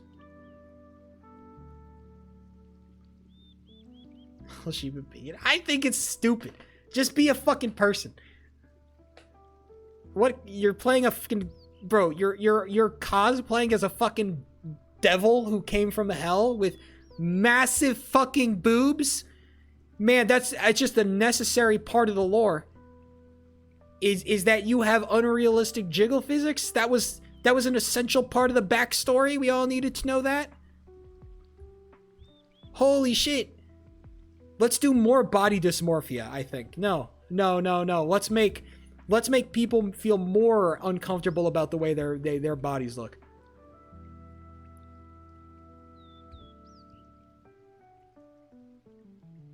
You look 40. I look 43. What? Bitch. Good VTubers. Look, I think that you can exist as a You look 20? I do look 20. Oh my god, I'm actually being attacked for things. What do you mean? What? How? I look, young child me. You look, okay, I can't win. Okay, I'm either a fucking ancient, so I'm either an ancient individual, or I'm 43. I'm 12 or I'm 43. What a great age range I have.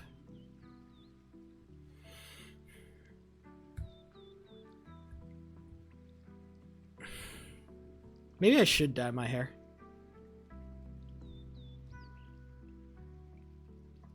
I should dye my hair. That would be horrible, I think. I wonder what dye would do to my hair, because I have such nice hair. I like my hair so much. My hair is so soft. I like my hair so much. I don't want to, like, ruin it by throwing a bunch of fucking product in it. My hair's so pretty. I'm a fucking ginger. That's tough. That's tough. I don't know. I think that if you're a ginger, I think you want to spec super hard into like red. Or at least you want to hope, because I think that the problem is that when you're like super orange, it kind of looks a little bit weird, but like if your hair's super red, then it's like a little bit cooler. I think having redder hair is definitely better. Going the orange direction is kind of just like an unfortunate reality.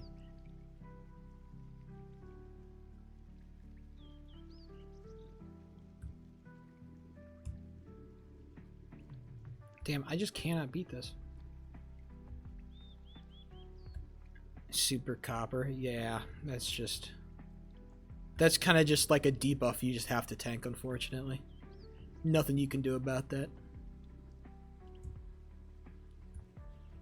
We all got our problems. Looks pretty, hey, you know? That's good. Be confident in yourself. You should be able to find beauty in yourself. Finding beauty in what other people think about you is nice. Being able to take other people's opinions and wanting to look beautiful for other people is good, but there needs to be a little bit of self-confidence there to kind of start. Because a lot of the things we do are for the approval of others.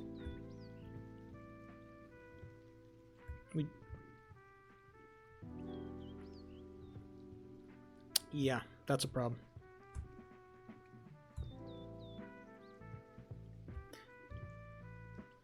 Black hair dye is the killer of all beautiful hair. I think that some old people be dyeing their hair, and I think that shit is fucking whack. I really appreciate my parents because they don't dye their hair, and they're kind of like, they're in the transition to like, from like my mom's in the transition from like black hair to gray hair. And I think that's, I don't know, I think it's good. I think the salt and pepper looks good. It just looks so natural, and I think I appreciate that a lot. Just like the more natural look. Something that's very nice about it. Parents are transitioning? Yeah, both of them. It's like a crazy little thing that happened. They both decided to switch up.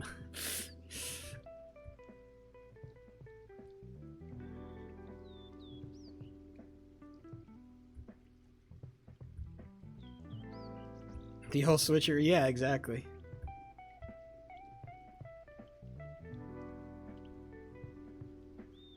They can both dash. That's so true. I forget what a. I love that. I love that meme. You don't get it? Then fucking climb Mental Health Mountain and then come back to me, okay? How about you climb your ass up Mental Health Mountain and then talk to me about. Climb your ass up Mental Health Mountain.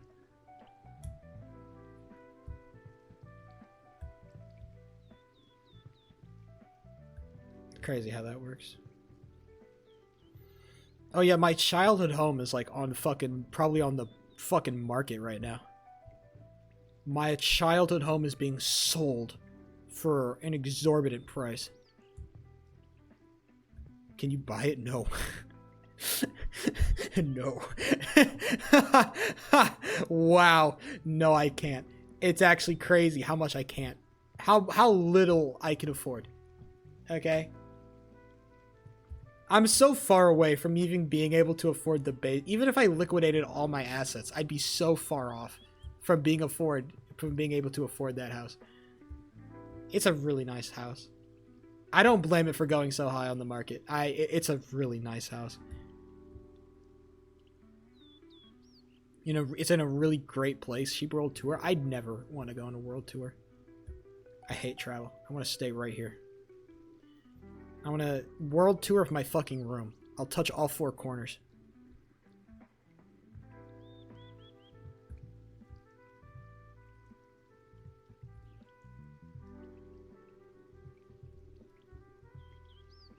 I am a little bit antisocial.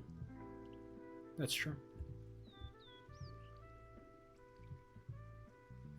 But I have no purpose on going on a world tour, and also I'm fucking poor, so... It's just a lot harder for me to justify being like, oh, time to go tour the world. Bro, I'm not making fucking money. I'm not making Splinko bands. And also, I hate flying on planes. Not because I'm scared or anything, just because it fucking sucks. I think flying sucks, and it sucks, and I don't want to do it. I want to do it as minimally as possible. I want to fly as minimally as possible.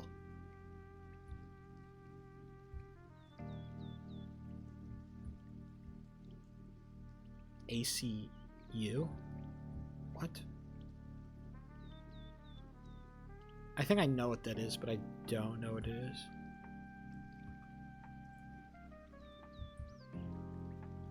Oh, the fucking demon.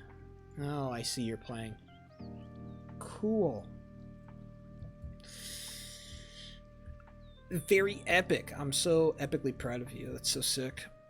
I played in a game of Minecraft hockey, and I played pretty good.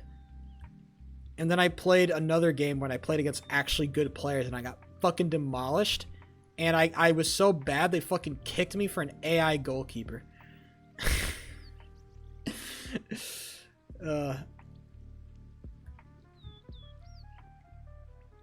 They were like, yeah, the AI goalkeeper is better than this fucker. Which is, you know, not totally wrong. It's just sucked. Now, I would argue it's because I was, like, my computer was tweaking and I was on 140 ping. I think that was half the reason why I was bad. Because my ping was awful, but also my glove is really bad and it needs work. My positioning is actually not, like, super horrible for the most part. I have pretty decent positioning for the time being. It's just the problem is that my glove is just not good right now, and I need to get better at that. So basically, I just need to do, like, aim training or something. I don't know. Something to increase the glove. But I am getting better. Every single failure is a method to get better. So, Sheep, I got a question. Shoot. Basically, I'm just, like, any scrim I can play in, any scrim that needs a goalie is just an open source, basically, for me to get better and to practice. And so every failure is hopefully just a method for me to improve. How are you? I've been better, I think. But I think that I'm doing better than I have been. So I'm happy to not be as doing... How do I describe this? I'm doing good. I'm existing. I'm not dead. I feel generally content in my place in life. You know, and I'm actively working on improving myself. I think that's the best thing. It's not that I think what sucks more about living life is when you are unable to better your position in life. I have problems with my life, but I'm actively working on improving them. And there's hope. That's what makes it good. That's what makes it livable. Is that I'm not, like, fucking collapsing at the seams. You're not. Who's being toxic? Oh, I've had so many people. You, CSD Julian, you were probably, like, if I can't remember you being toxic to me, then it wasn't that bad. Okay? If I can't remember that shit, you're probably fine. Ultra Bill. Why are we playing Ultra Bill again? What's the deal with that? Why do we care about Jonathan Bill? Oh, you want me to speedrun that game, I think? I'm not going to do it. I'm not going to play Ultra Kill. I have no interest or desire to play Ultra Kill. I have like 2 other like arcs that I want to go through before I even touch Ultra Kill. Before I even think about touching Ultra Kill.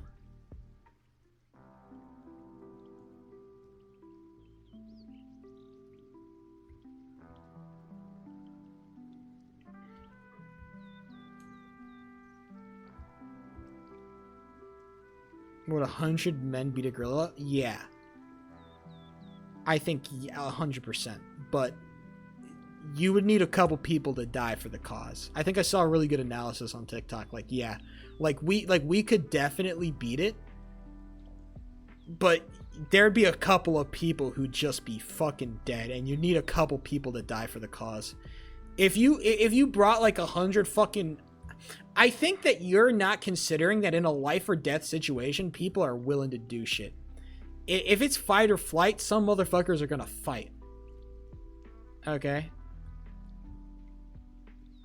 Oh, wait. Are we allowed to have weapons? I thought that we had no weapons. I thought it was like fucking raw. Straight 100 raw men versus 1 gorilla. But if we're allowed to have weapons, holy shit, yeah, okay, that thing's gonna be dead. Man or bear? No, not man or bear. Please not man or bear. I've been so positive towards women this stream. I don't want to do man or bear, dude. I'm gonna go. Oh no. I've been so unsexist. I don't want to do man or bear, dude.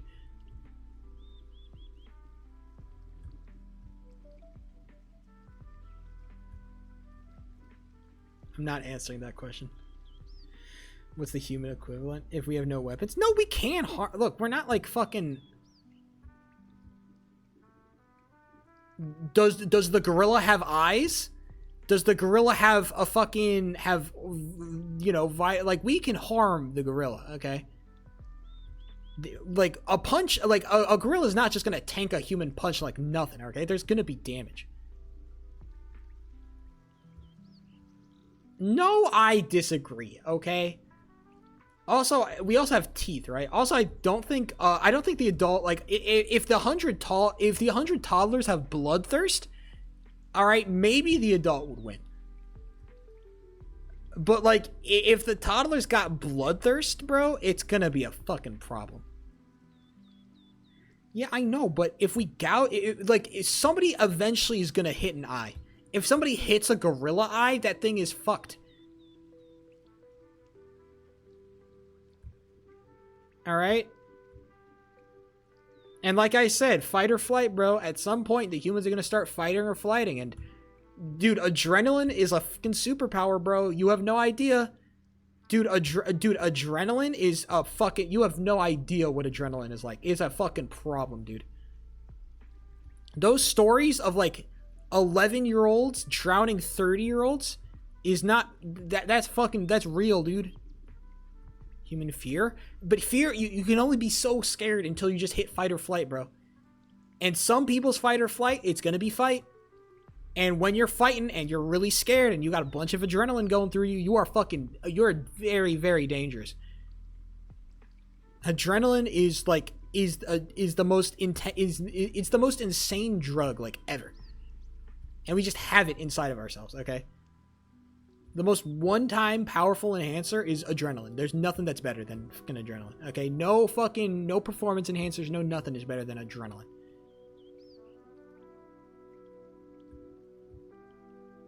I think that 100 people could take down a gorilla. I think that 100 people could take down a gorilla. With weapons, it'd be free. Without weapons...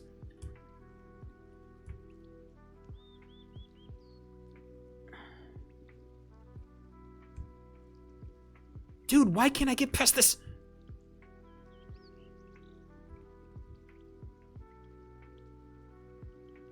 Discouraged? I'd probably run in fear until I hit the wall of the arena. Because there's got to be a wall here, or else everybody's just going to run away from each other because nobody wants to die. All right?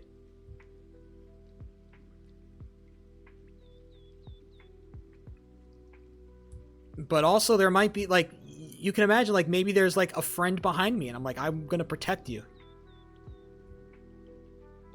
That's also a potential, bro.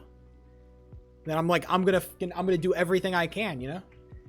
Like, what about the stories of, like, husbands lifting cars off their children to, like, save them, right? That there are plenty of stories that, like, grown men will just fucking lift cars.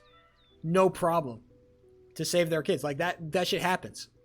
All the time. It's like a common occurrence. Man or bear? Oh, God. I don't want to talk about man or bear. Because it is just like,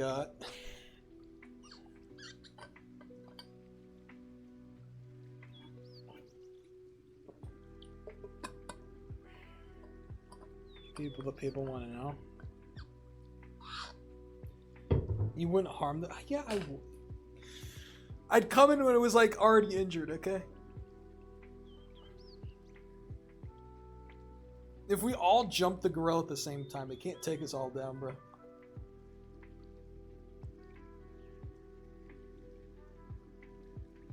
It can? No, it can't, bro.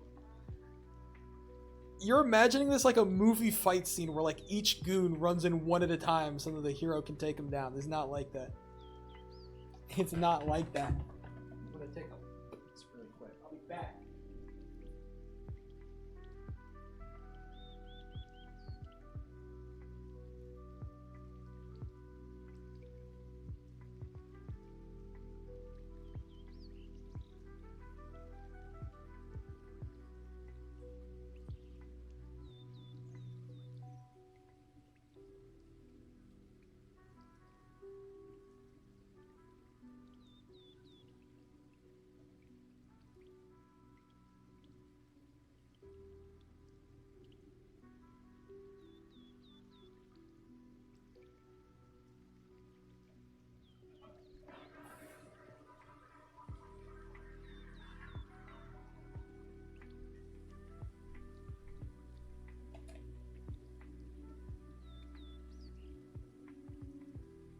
And people are down. That's crazy.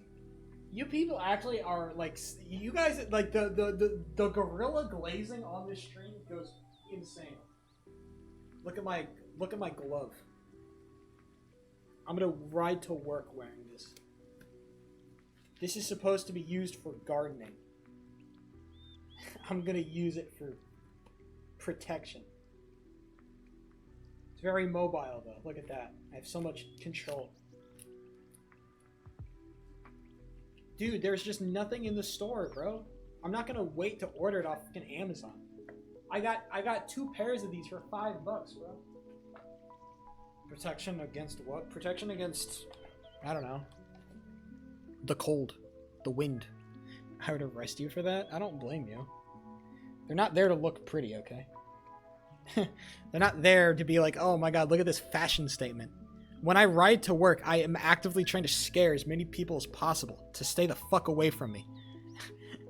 I'm not, like, I wear a mask when I ride to work, not only because it does a really good job at protecting me from the cold, but also it really does a good job of dehumanizing me. When I put on the mask, a whole lot less homeless people yell at me. I'm just saying that. Putting on a mask is just a great way to get people to not fucking interact with you, bro. Just like a straight up, like, a COVID mask, you know? I have some reusable, like, some of the masks I had from COVID. I just wear those. Yeah, straight up. Just a gas mask. Like I can show you what I look. Hold on, I can. No, I'm not wearing stylish masks because then that'll get people to yell at you.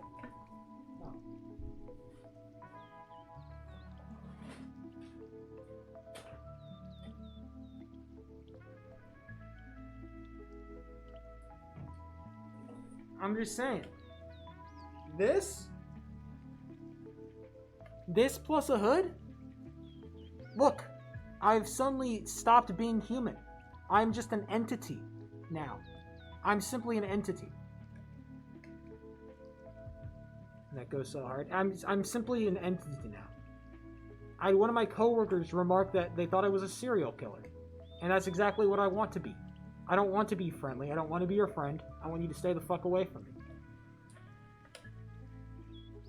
You look annoying.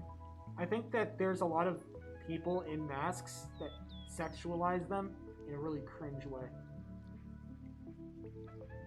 I think that is true.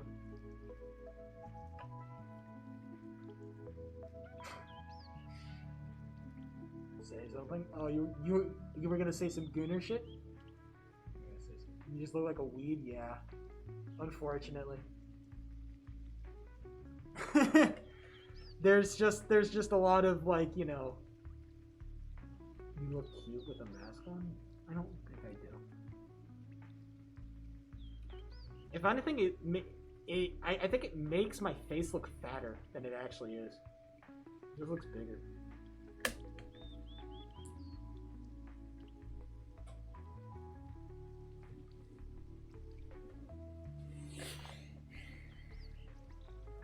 Belong in a conversation? Yeah, exactly. It does turn me into an NPC, which is exactly what I want to be. I'm not trying to be... The Shibo 3 is not trying to pull up in the... I'm not trying to look cute. I'm trying to look as unapproachable as possible. And generally, the mask does a pretty good job of that. You know, keeping people the fuck away from me. Which is exactly what I'm going for. Don't talk to me. I have a mask on. That hairstyle? I choose this hairstyle because I need a haircut and I haven't cut in a long time. I need to get a haircut basically, and I'm just too lazy to do it. Maybe next Friday. I'll pay a visit to goddamn Supercuts. Just go bald? No, no. What? I'm not trying to look intimidating and imposing all the time. I'm only at a very specific hour. At a very specific time, I'm trying to look intimidating and imposing. Not all the time.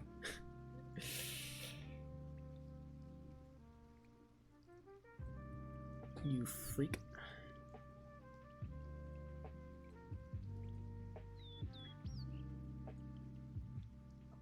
When I don't want people to approach me, I will put on the mask. When I want people to approach me, I'll take off the mask.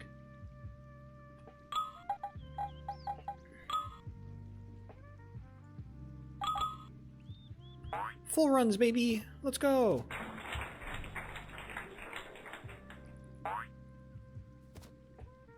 Only approach sheep. Yeah, definitely that.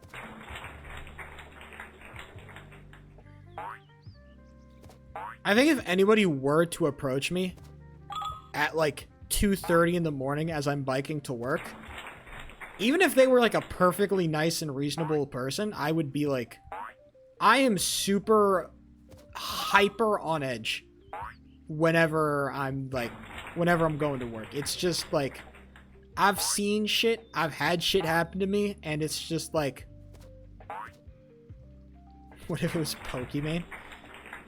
Somehow, I don't think that's going to be a situation I run into. Somehow, I don't think it's going to be a problem. I don't know. It's just something tells me. Now, that's a real quandary. What would I do if Pokemon was covered in green food dye? What a conundrum. Hey, level 6. Let's see what we get. What a shame.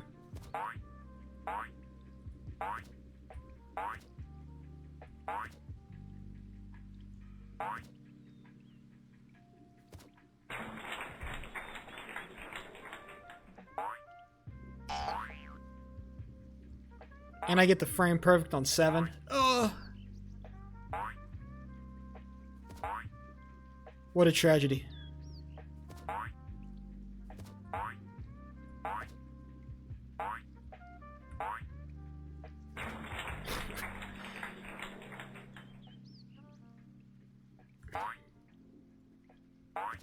Mr. Beast could, yeah.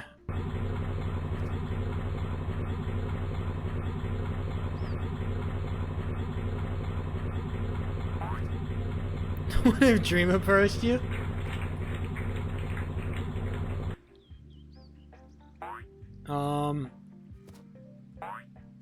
I haven't been approached by a lot of people.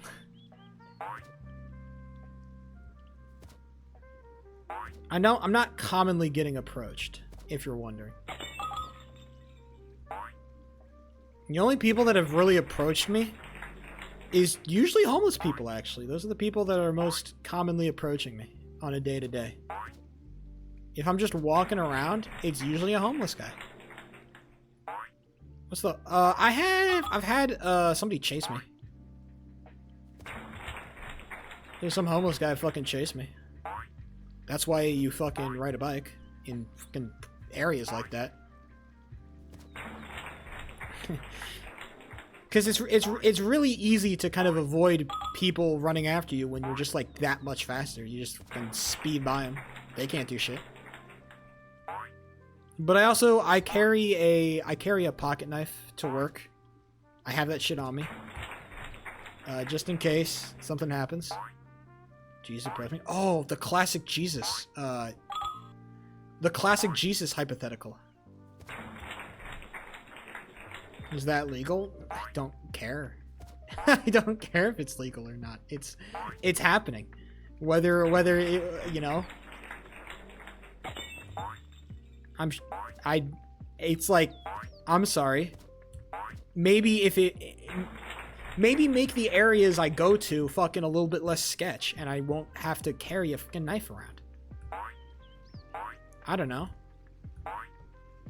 Like you don't understand. Oh, speaking of, like, just to give you an example of like,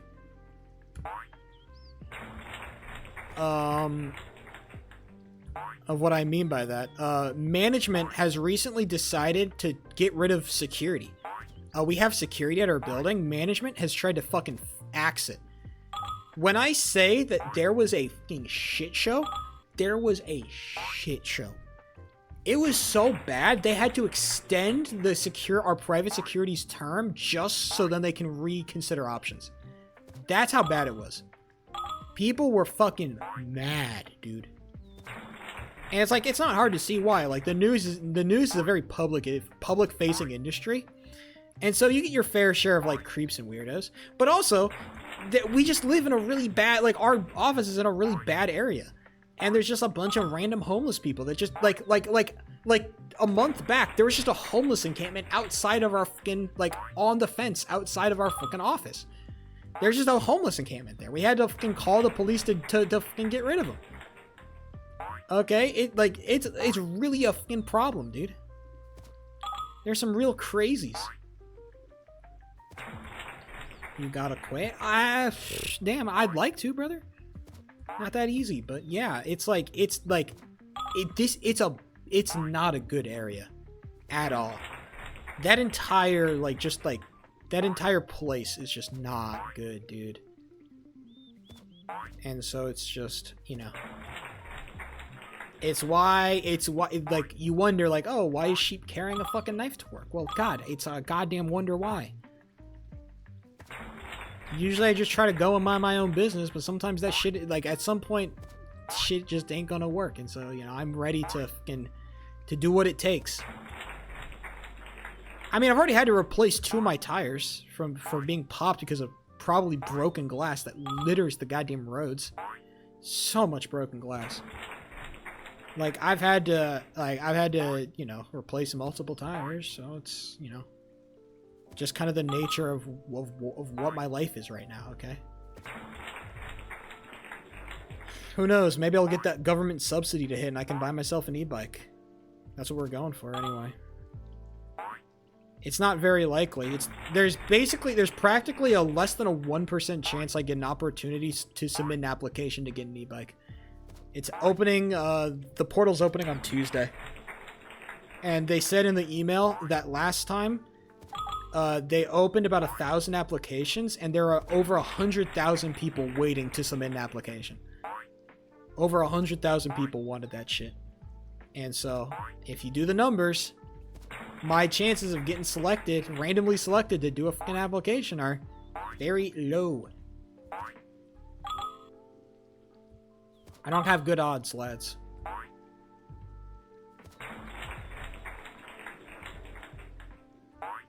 Nah.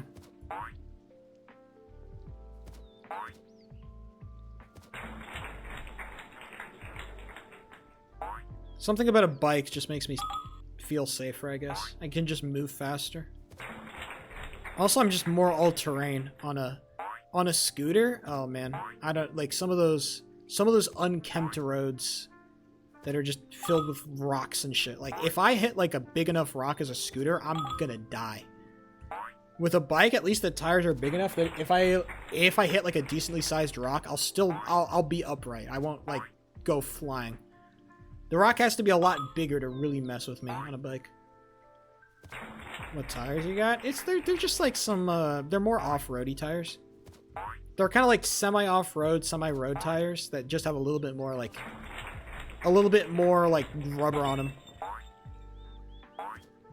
And it keeps them protected because like if you look at my tires, there's all these little micro cuts that I get just from like riding on glass, which is what I'm basically doing. There's a lot of glass and I can't avoid all of it, so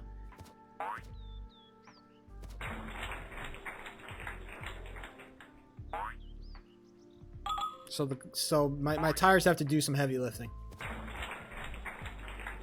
Hello, Blingus.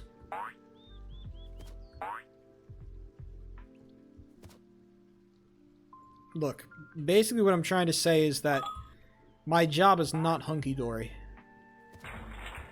And we're hoping that, you know, the goddamn federal government emails me back at some point. And if not, I think, because, okay, so right now, I think I have to segment my priorities right now. Because right now, I have to prioritize getting an extension on my apartment. Because my contract is up in about 2 months, so I need to get an extension. Because I'd like to keep living here. But my contract is up in about 2 months, so I need to sign an extension. I'm hoping I can just sign like a fat 2-year extension with no rent increase. So that has to happen, and then I want to think about quitting my job just to go full-time searching for something else. Which maybe is a bad idea given the state of the job market, but also I have to consider my own health, not just physical but mental health. And I don't know how much I can tank. Like the winter was bad, dude. Like I got used to it when I was deep in it. Like when it was just like raining every other day. It was cold, it was raining, it sucked. Like I kind of got used to it, but like the idea of having to do that again is just not something I am prepared for, I think. The proposition of having to do that shit again is just, I'm not ready. So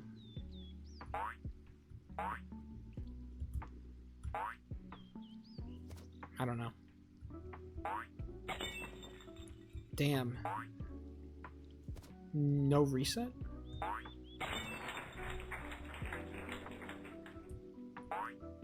I'm down by at least 6.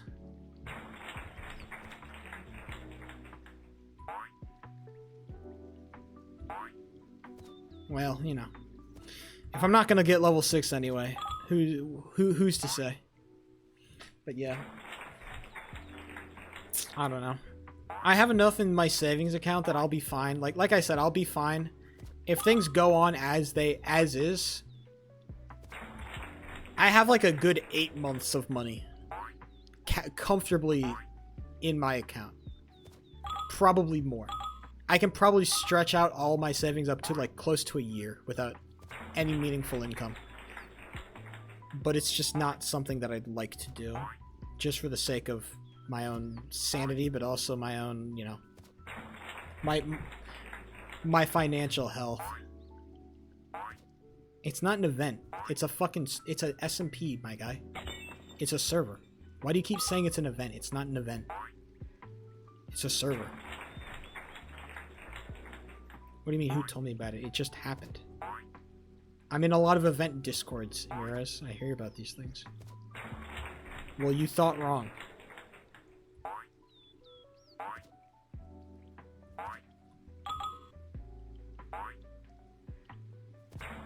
DM me after stream.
I'm dissociating.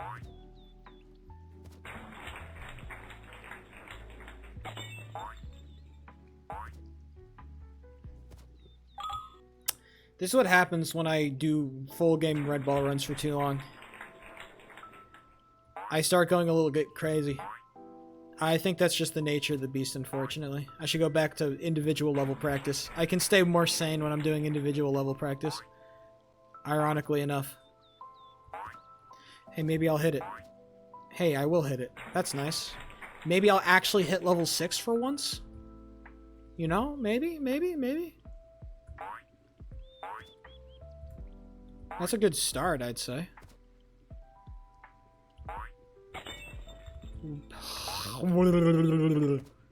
Fuck! Oh, whatever. Did you hear Mr. Beast experience? Oh, dude, yeah. I don't follow Mr. Beast, like, at all anymore. I just don't care, because all of his videos are, like, kind of dog shit. These days. He's still the GOAT, but... I don't know. I heard something about a Mr. Beast experience that ended up being, like, super scammy. I don't know if I super, like, care. It appears. Yeah, I'm sure, like, the drama YouTubers are gonna make, you know, they're gonna make their money, and that's fine. Shout out to them, but... For me, Mr. Beast is just gonna be Mr. Beast is gonna do Mr. Beast things. That's just the nature of Mr. Beast. You know what I really want to talk about? Shout out to the fucking Warriors for actually winning a game when I watched them. Shout out to them, thank God. Oh my God. I was tweaking watching the Warriors game last night.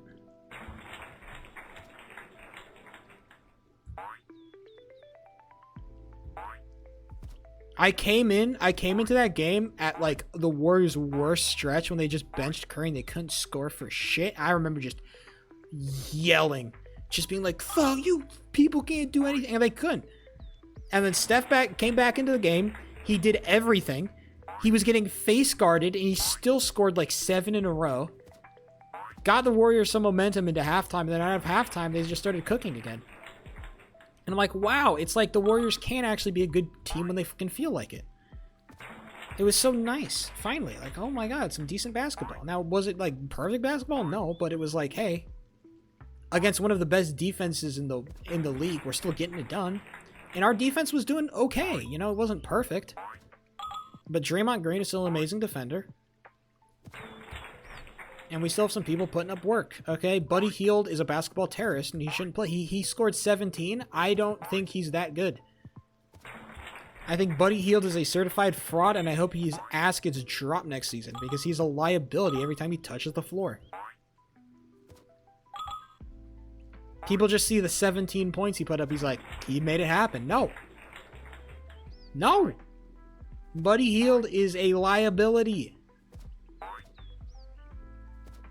Shadir Sanders. Oh, did you see the video of the people prank calling him?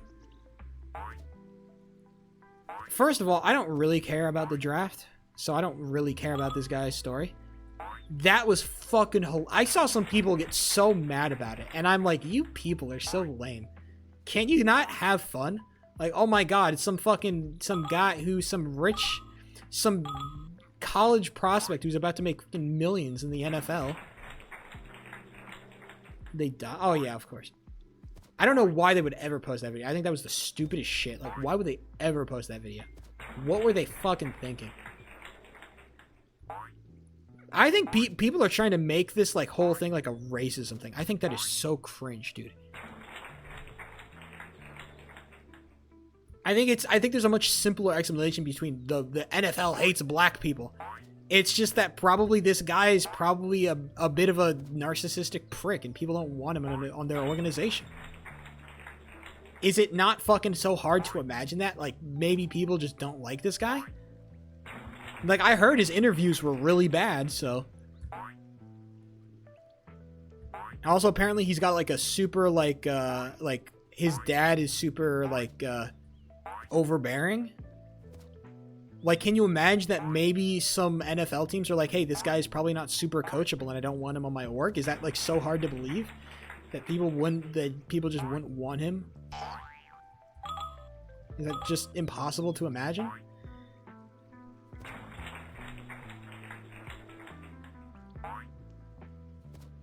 I think that if you're like he clearly wasn't like a world-shaking prospect. Like, sure, he was a good prospect. In terms of skill, probably a potential first rounder.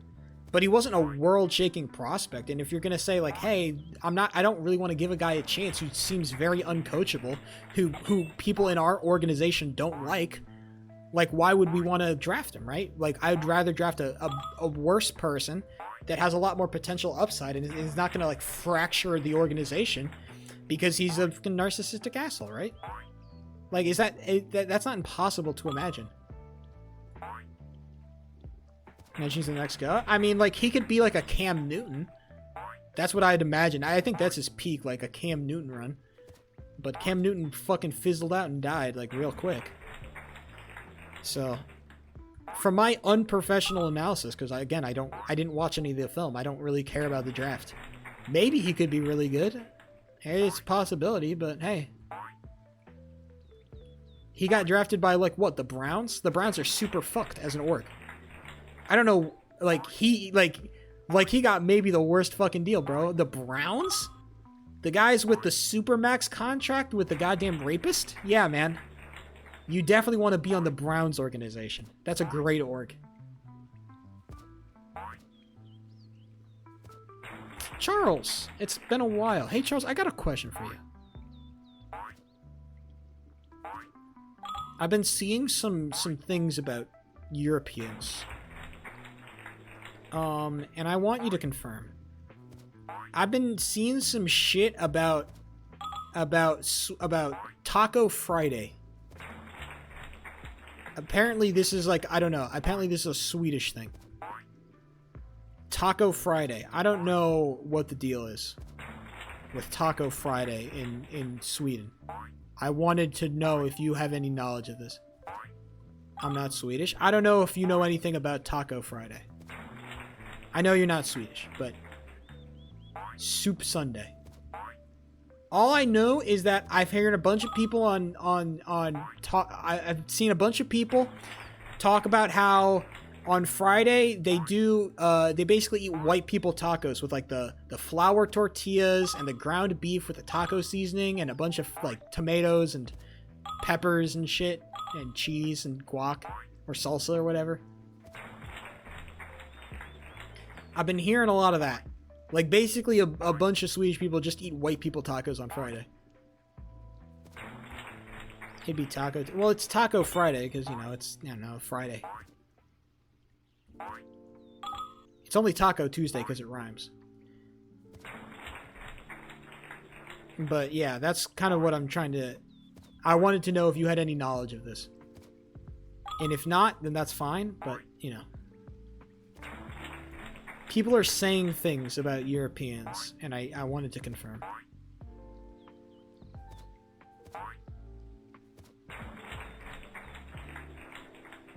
What is Soup Sunday, by the way? Is it just like, is there a specific kind of soup that you make? Or is it just like soup of the week?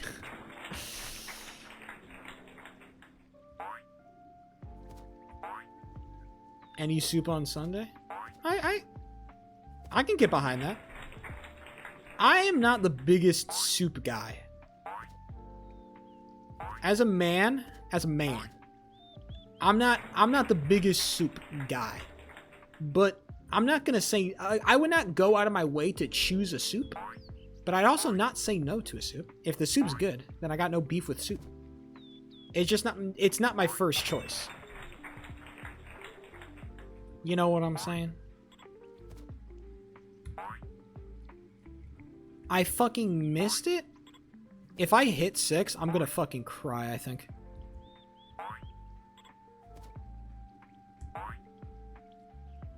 I missed it 3 times in a row. What is happening?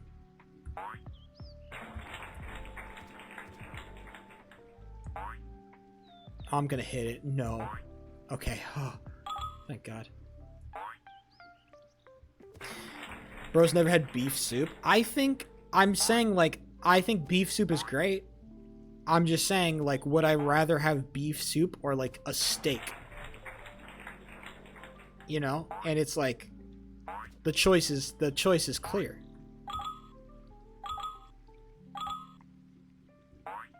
Would I rather have, you know, fried beef on rice or something? I just prefer the more solid food. I like to eat my food with a fork. Okay, I'm a man of fork for a lot of the time. So soup is very much a spoon food.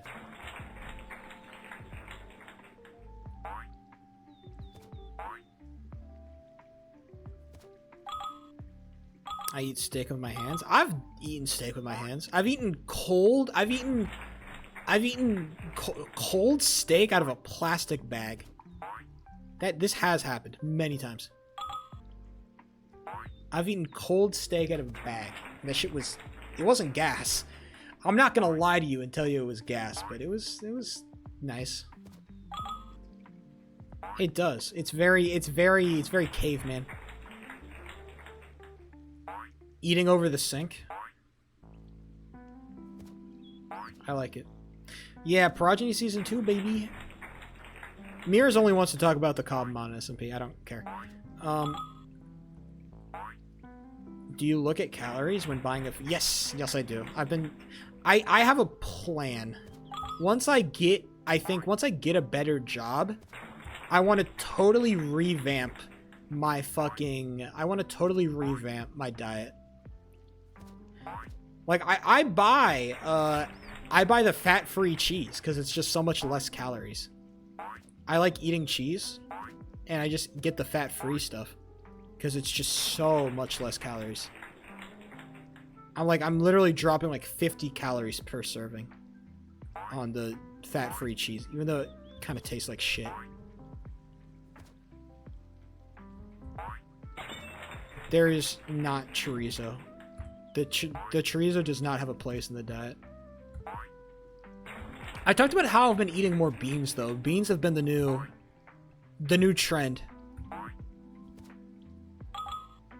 We've been a bean eating. I've been a bean eating man. I have a whole 3 cans of beans this week. I did a crazy combination. I did onion, celery, kale, sausage, beans, and corn.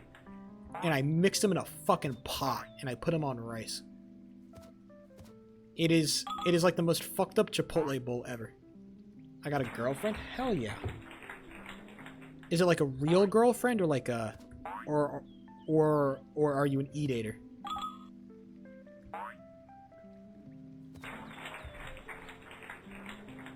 Real GF, that's sick.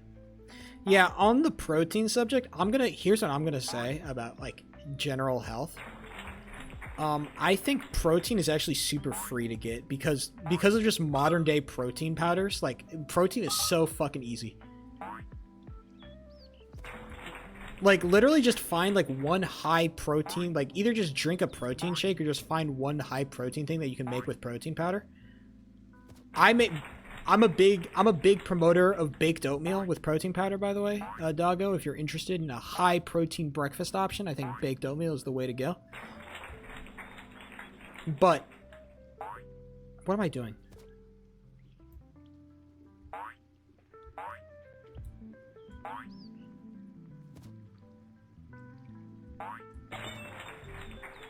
Still works out. Yeah, fiber is something that you need to prioritize. Getting a good amount of fiber. Fiber and vitamins, I think, are super important. It's underrated how important they are, I think. Getting a good amount of fiber. Because I think a lot of people will, like, spam protein, when in reality, there's also, like, a bunch of other shit you need to get in your diet to be healthy. Also, remember, like, going to the gym is, like, not as important as eating healthy, okay? Losing weight is all calories in, calories out. Just, like, nutrients in general, you know? Makes it feel less like shit. That's what's the good thing about eating healthy. Rice and beans and beef every day. I eat too healthy? Yeah. I think if you eat healthy, the only thing you need to worry about is just, like, how much you're eating. I think it's very easy to overeat.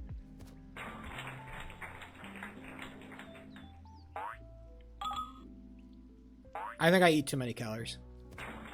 I think if I actually wanted to lose a significant amount of weight, I need to cut on calories, but it would fucking suck, dude. It already sucks because I'm not eating as much as I'd like, but, dude. I'm just a... Dude, being hungry is the worst. Being hungry is the fucking worst, bro.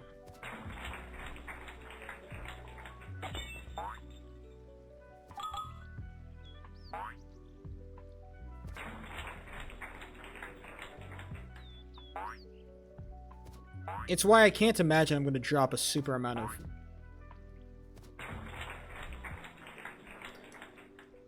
I don't know, it's weird. More in a healthy way, yeah. Oh, by the way, if you ever want to bake with protein... Here's something that you need to learn with, like, protein or baking with protein powder. Okay, if you want to bake with protein powder... The only way you're going to make anything be, like, decent or taste decent or be decent is by using casein protein. There are two different kinds of protein powder, whey or casein protein. You need casein protein powder to bake. If it is not casein protein powder, generally baking with it is going to be bad. Okay, whey protein powder is like adding sawdust to your food. Okay? It's not really great at forming a dough. Alright? When I made my protein pancakes, the main thing that was, like, kind of holding up the dough was I had some oat flour and I had protein powder. That was my main source of, like, structure. You need casein protein powder for that. I can't use whey for that because the whey will just be like sawdust. The texture will be shit. Okay, but the problem with casein is way more expensive and also a lot harder to find. It's harder to find casein protein powder just lying around.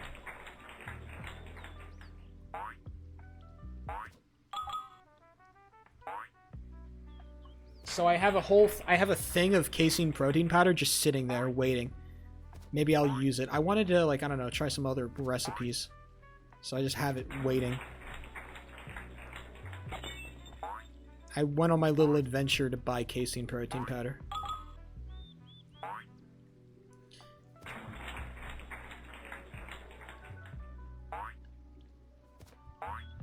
But yeah, eat vegetables. Eat a little bit less meat and eat a little bit more vegetables. And you'll be in a good spot, I think, health-wise.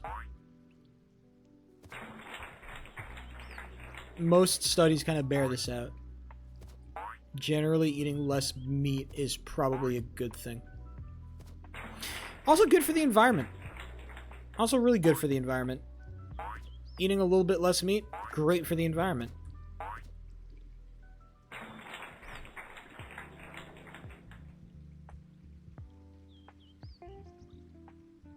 Eat some goddamn tofu. Yeah, I'm not saying eating all meat is bad. Most meat is pretty good for you. But people eat too much meat. People be eating too much meat.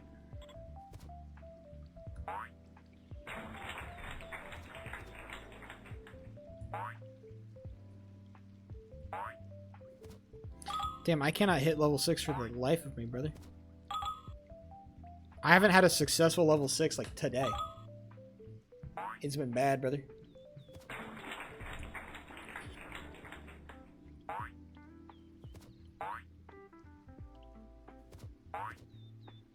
Tofu is great. I love tofu.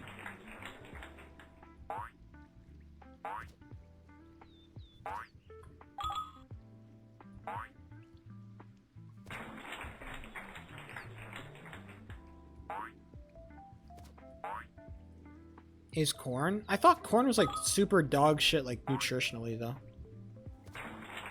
Corn is so goated, but I feel like, isn't it like dog shit nutritionally? That's why I try to stay away from it.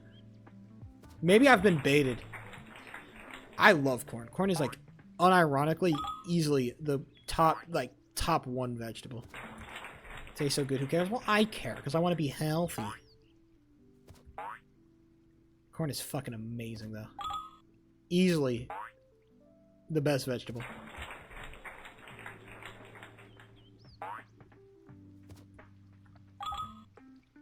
Bro, my ass is eating kale this week, okay?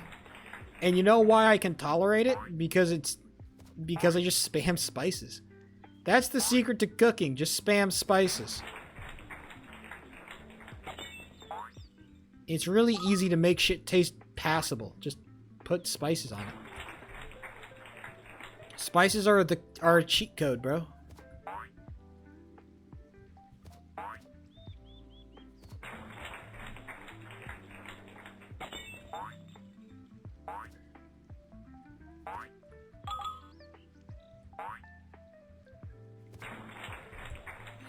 I'm slowly going insane, I think. I feel like my sentences are becoming less coherent. And it's because these red ball runs are not going well for me. It's been a bad day to speedrun a red ball. Maybe it's just because it's my first day back, which is, yeah, definitely, but... Yikes, I've been slowly going. I feel like my mind has been running through a meat grinder.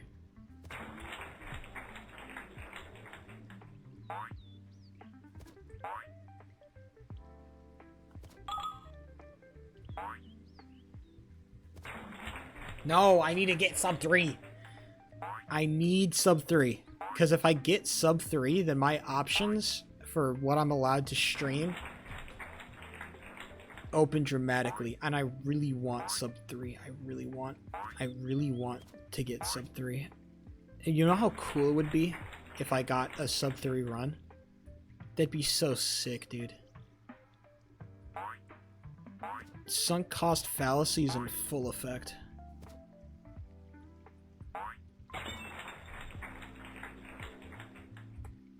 It would be so cool if I got it, dude.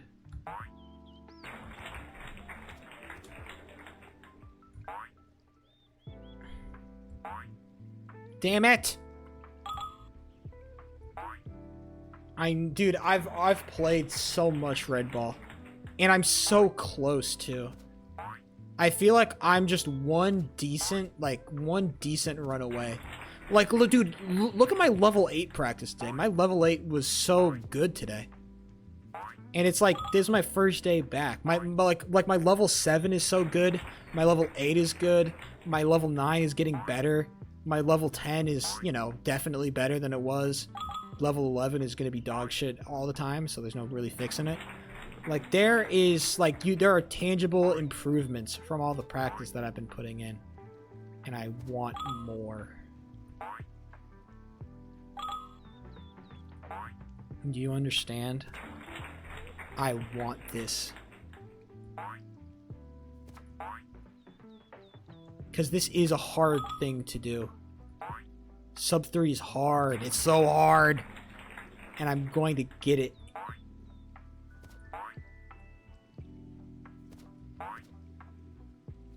I will drag you into the fucking pit of hell. You know, if my initial Red Ball streams weren't so damn popular, I would have never gone for sub 3. If I didn't stream Red Ball for like 2 weeks and average like 17, I would have not gone for sub 3, but I did, and now I'm here. I've got 10 motherfucking viewers right now. This shit is unprecedented. I'm a psycho. And people are watching me fail time after time on level 3, and they being like, oh, well, he got past level 3. Let's see what happens on 6, and nothing happens on 6. It's a disaster, because I haven't been able to get a level 6 today. But they know that someday it's going to happen. It's going to be hype. Because when's the last time somebody actually streamed themselves getting a sub 3? Huh? When's the last time it happened?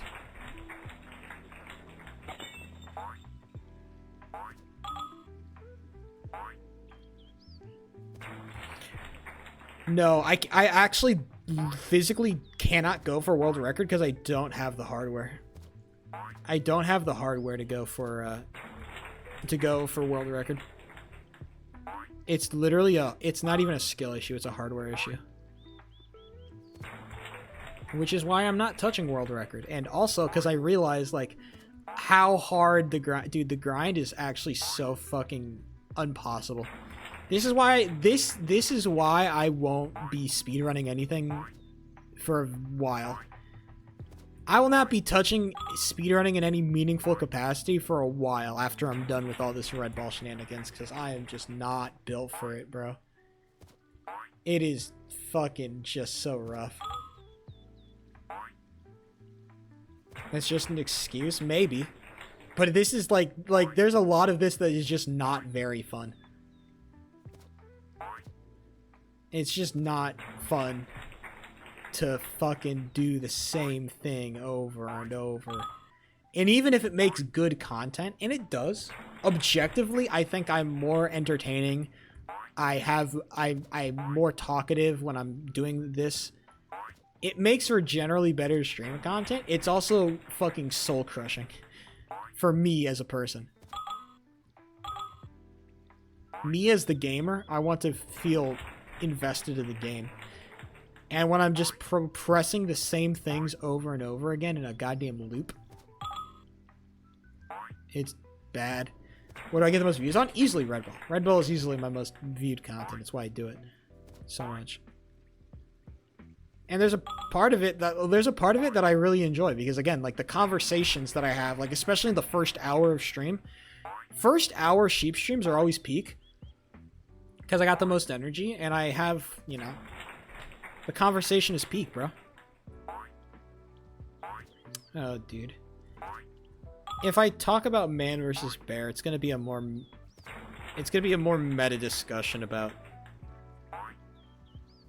male-female relationships. I don't want to talk about it. We had that conversation today, dude. I don't want to talk about it, dude. It's just more social dynamics. No green food dye.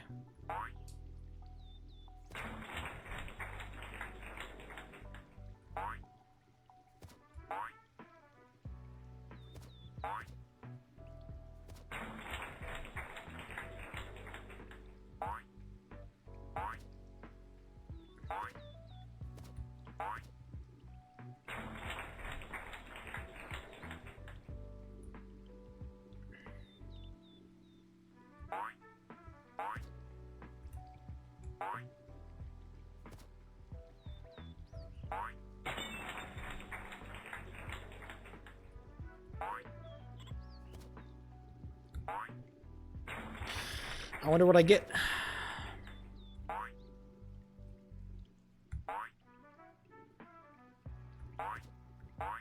Hey, first level 6 of the day, lads. Let's lock in.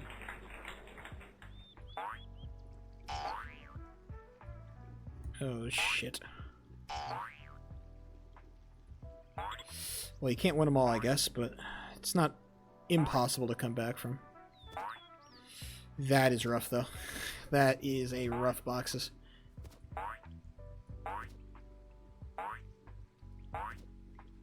Yeah, 4 seconds down. I don't know if that's comebackable, unfortunately.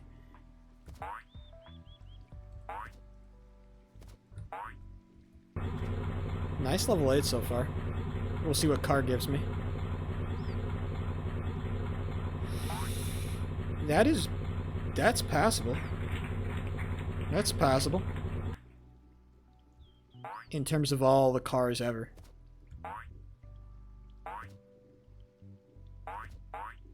Okay.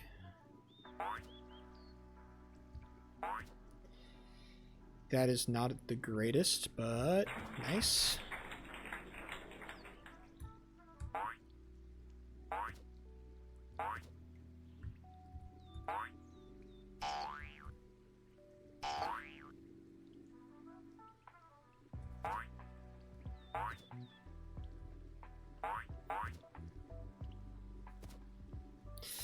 Oh, dude. Level 7 might have super hard fucked me. Come on. Lottery, lottery, lottery. It's a bad pull. It is an awful lottery pull, unfortunately. Yeah. Level 7 is just not it. Oh, that fucking blows. I'm just going to complete it normally. Just see if I can get a PB, honestly. Damn, that was such a good run. If I didn't fuck it up on level 7, damn, imagine.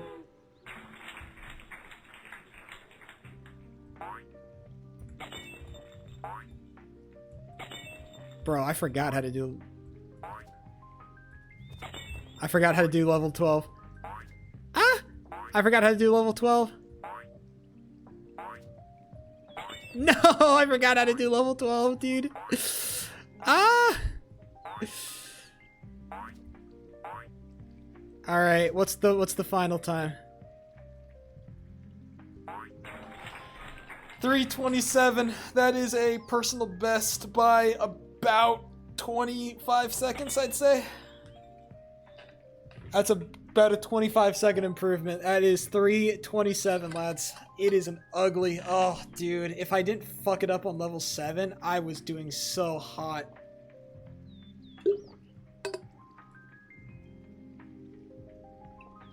Oh, man. If I... Damn, that sucks.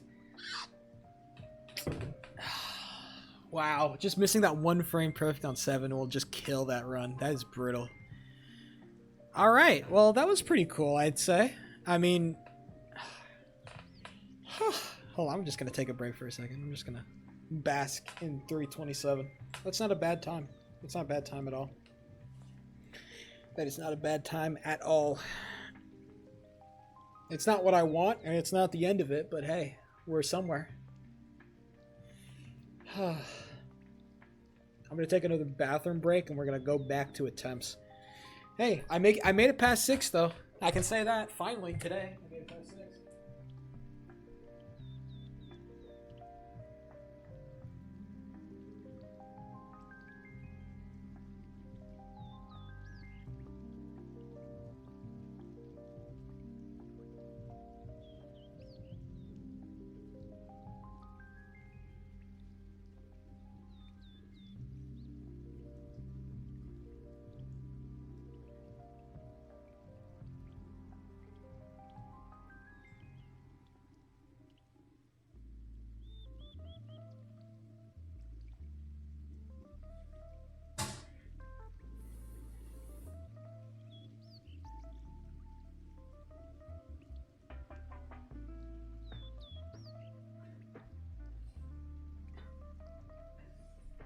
Sorry, I just saw a crazy fucking video on my feed.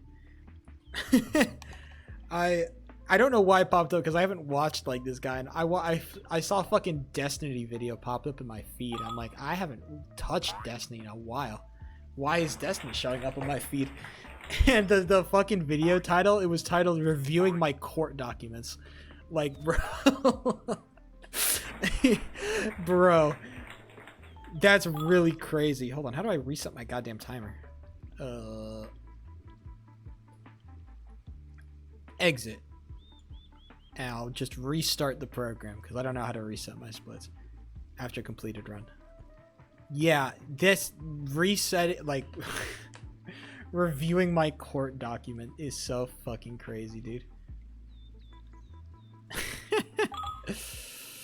Yeah, let's do a reviewing my court doc. If you're... Oh my god, what a crazy thing. What a world we live in, lads. What a world we live in.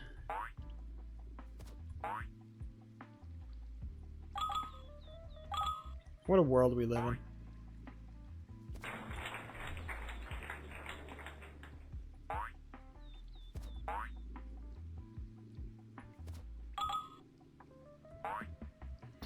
What is the screen? Oh, it's because I fucked it up. Oh, sorry. I need to reset my live split. There we go. It's because my live split and my active it's weird. It's like they have a weird interaction with OBS. I don't know why it happens, but it does happen, so. Yeah, I didn't see it, okay, MJ? I'm a bad streamer. Laugh. Point and laugh. I'm the proud owner of a 327, though, so fuck you. My 8 and 9 were clean as a whistle, dude. Now, 9 definitely could have been better, but for what it was... If I didn't have that I think 7 is the level where I save time. Unironically, I think I have to realize that. Like, to get a run that I think has potential, I have to save time on 7. 7 is the place where it happens. Because, like, I had a great 8. 7 is the level where I save time. I think that if I can come out, like, if I can go into level 6 on, like, even pace, I think that's optimal. Like, that's the best I can hope for. Going into 6 on zeros. Because the early part of the run is so restrictive on, like, what gives you positive splits. If I can go into level 6 on zeros, I'm happy, because my level 5 is just mega slow. And then level 7, like, if I can get out of 6 on, like, maybe plus 0.5, I'd be happy. And then level 7, I just need to, like, hit that frame perfect and then just save fucking time with the good boxes. That's the dream, because I think level 7 actually has a lot of leg room for me to, like, fuck around and still get, like, a really good time save. Asking too much? I mean, it's, like, I've gotten out of 6 on, like, I don't know, like, I think my best pace ever was, like, I went into level 9 on, like, negative 1.6. Like, it's like some kind of insane splits. And then, of course, you know, level 9 happened. It was all bad.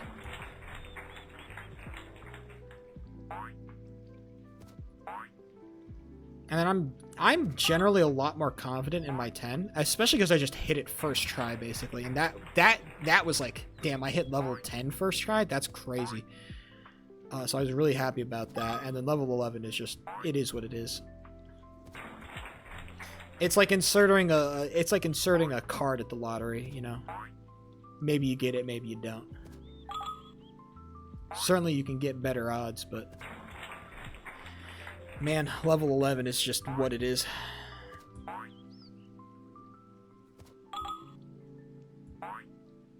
I haven't even gotten a decent amount of chances to insert a card, and that's what scares me about this whole run, is that, like, right now, it's been so, like, there's been positive momentum, you can see the improvement, but, like, what happens when I've gotten so good that I just reach that wall of level 11? How many runs am I gonna fucking fumble to just level 11 being what it is? That is, like, the terrifying reality of this run. Like, it could it could happen tomorrow, and it could happen and it could take another month to get a sub 3. That's just the nature of it, of this run, plateauing. It's because there's just, like, there's only so much you can improve. You can only get so consistent at these strats, because they are so, like, it's just luck sometimes, man. It's just luck. It's just hopefully your keyboard fucking presses the thing that you want it to press at the right time.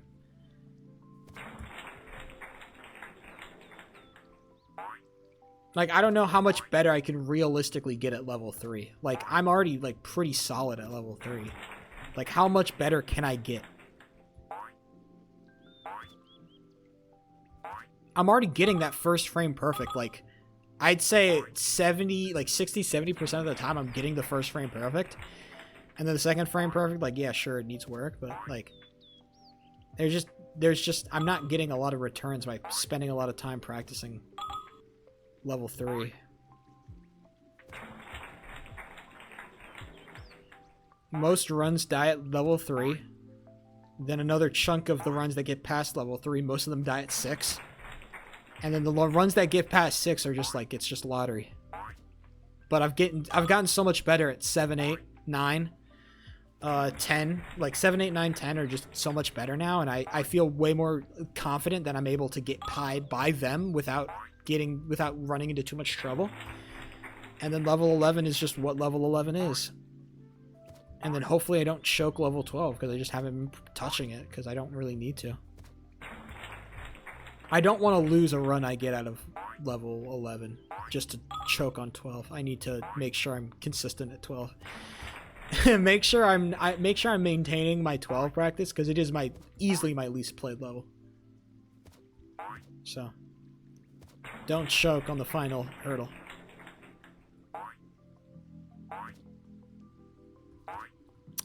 Man, I just can't hit my second frame perfect today.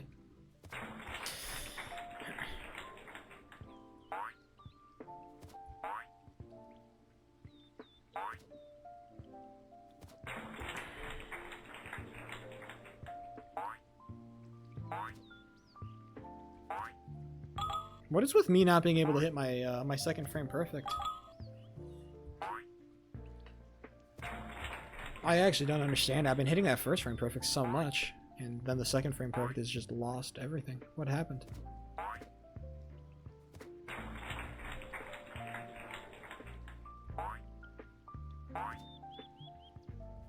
Another one, dude. This happened like three resets in a row. I've just choked on level 3. It's crazy, bro. What is happening?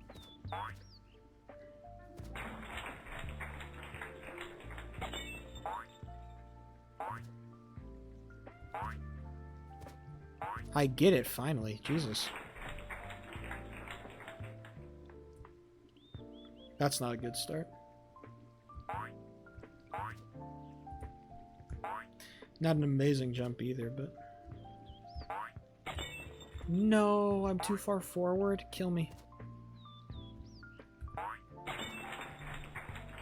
Well, there goes any hope of getting a sub 3, I guess. That's even more dead. Hey, keep on playing just for the experience, right? Yeah, I have Minecraft affirmations, real shit.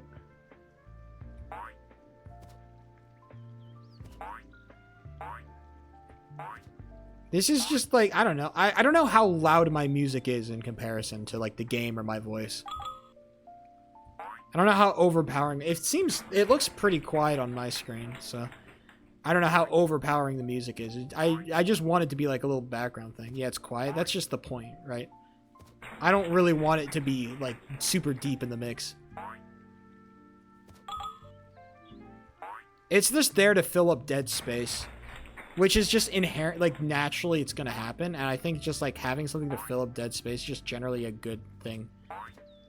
For the watchability, for the listenability of the stream, you want something that fills up dead space. This is why I hate music with words whenever I'm streaming. I think music with words is like... As long as it's something that like... If I can't understand the words that are being said, it's a lot easier to just play it in the background. Make it quieter. I think there are so many streamers that just play just straight up like rap songs in the background. I'm like, what a terrible choice of background music. What a terrible choice. Like rap, bro? Come on, man. Are we being serious right now? It makes it so much harder to hear them or to focus on what they're saying. I wanted to go for a chill vibe, so I chose some chill music. And I think it went good. Oh, and if you want to know the reason why I didn't want to talk about the man versus bear thing is because the man versus bear thing is just a it was basically a giant bait for women to hate on men for no good reason. It was basically just sexism towards men. That was the whole man versus bear thing. It's just a very, like, easy way for women to just shit on men for no reason. Which is why I didn't really want to talk about it, because, you know, it's just so much harder to have an honest discussion about that just because of the state of the world and the state of the internet. And I just went on a giant rant about, like, how women are getting, like, fucked over on the internet, which is entirely based, but it certainly sucks when you just see, like, it certainly sucks to see it go the other way. I also wanted to go on another tangent about how men's rights activists are the most cringe motherfuckers on God's green earth, dude. Those people suck, dude. Men's rights activists? Oh my god, bro. Nary a person that's been so cringe.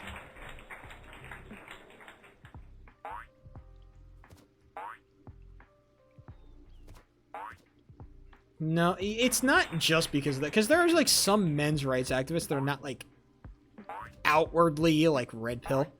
Even though they mostly are. But the problem is, like, all the shit that they're talking about with, like, men's rights, it's just, like, these aren't men's rights problems. These are just, like, things that men do to themselves, right? A lot of it is just like, wow, men are more depressed and they commit suicide more. Well, damn, man. Maybe these men shouldn't be choosing to work in jobs that cause them to commit suicide. Or maybe they should, like, I don't know, get some therapy. Or maybe they should make more friends or stop being fucking losers who sit in their room all day.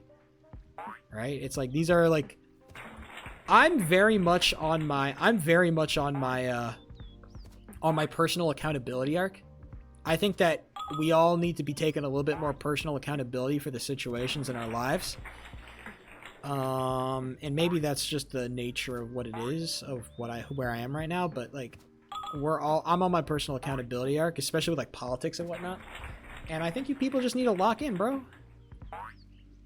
I'm tired of people, like, you know, like, if you want to complain about your life, that's fine. But make sure you couch all of that in, I could do better. And I think at least I do that, you know? I don't bitch and moan about my life, you know, without couching it in, this is ultimately my fault and I can do better and I am trying to do better. Which is what's nice. It means I can complain about, like, oh, my job sucks, but, you know, I'm not just sitting there, like, letting it happen. I'm actively trying to find something else. I'm not a little bitch about it, which is, you know, it makes my complaints, you know, a little bit more justifiable, I'd say.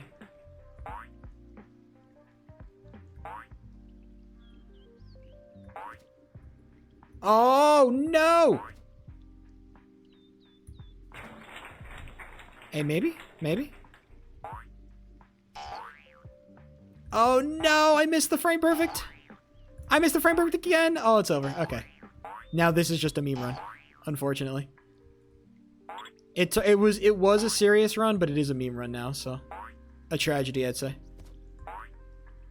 Good boxes too. Hey, it's a meme run. Tragedy. I wonder if I can get level 8 though. We'll see. Nope. What is with Diriad? Can I ask about Diriad? I don't understand Diriad. I think you explained it to me once and I totally forgot. Because I know period. Is Diriad just like period but for men? Oh, it's dip. Oh, that's true. Dip period. I don't know. I'm just more of a fan of yogurt. Gonna head to bed. Have a good one, Chief.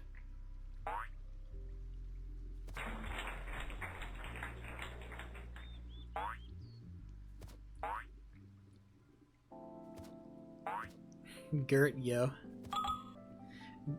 I mean, Gert always be piping up, bro. Gert always be piping up.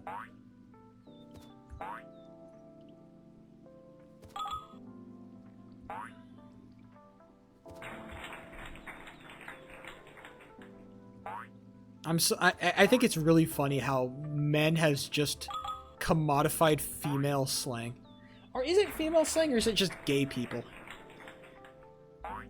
Do women steal their slang from gay people or do gay people steal their slang from women? Like, who originates it? Because I think, like, the general internet steals slang from black people. From gay people? I think it's gotta be, right? Because, like, white people steal slang from black people, and women steal slang from, like, you know, it's a, you know, bigger groups steal slang from smaller groups. That's generally how it works. You know?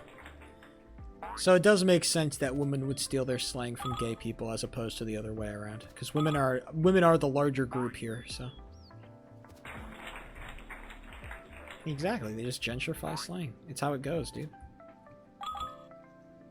You know, our slang needs to come from somewhere, Miraz. I'm not gonna fucking make it up. Hell no. I'm just gonna steal it.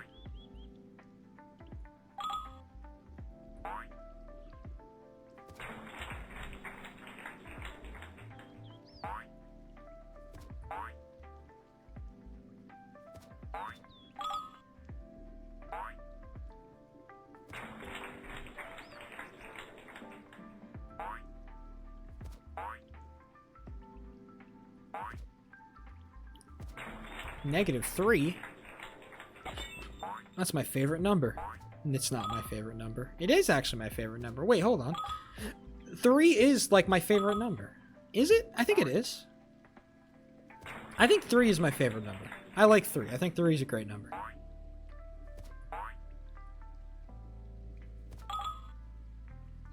Dozo? That's like Pokemon slang, bro. Bro, coming out here, you fucking dozo. That's too close. Dude, that's no. You want Dib Bozo? Bozo is already...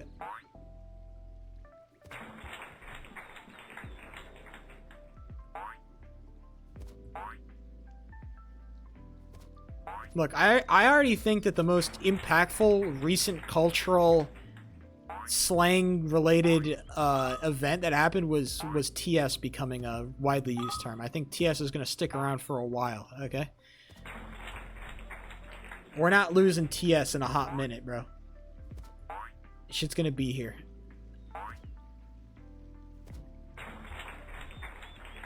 But...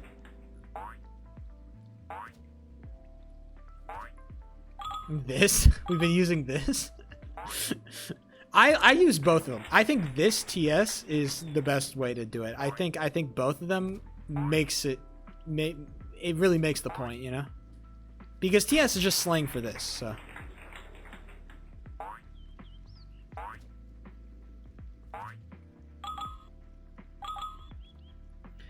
When you about to bust, but she ain't close, so you use Trick Room. That's really crazy. It's so Kevin. People are just spamming random words. People... Too many employed people are trying to make slang, bro. Slang is an unemployed person's job. Your job is to sit in the fucking office and watch TikToks and not do work. The people who drive the culture are unemployed.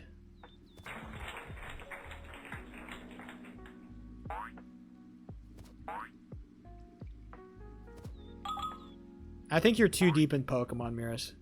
You're so deep that you think Pokemon is more mainstream than it actually is, okay?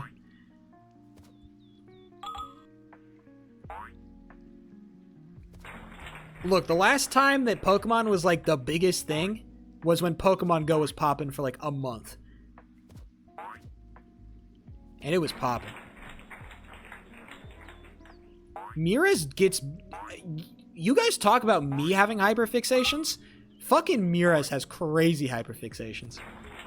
Alright, I am not anywhere close to his level of hyperfixation.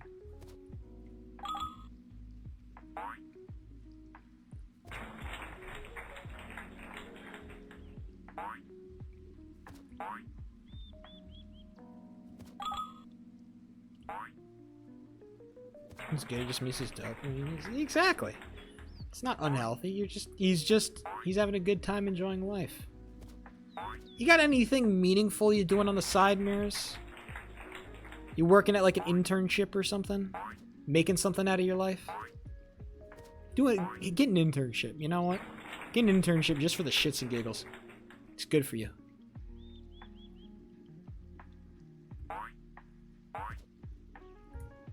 A lot more opportunities out of college when you're working in college.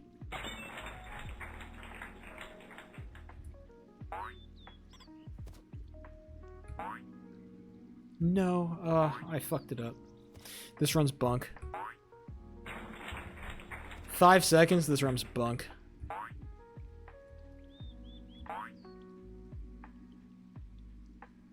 Wee. Yeah, I think that the one thing, if I can impart my failure onto you, is you got to do some shit in college. I just didn't really do that much shit. I kind of just streamed. It was a bad thing.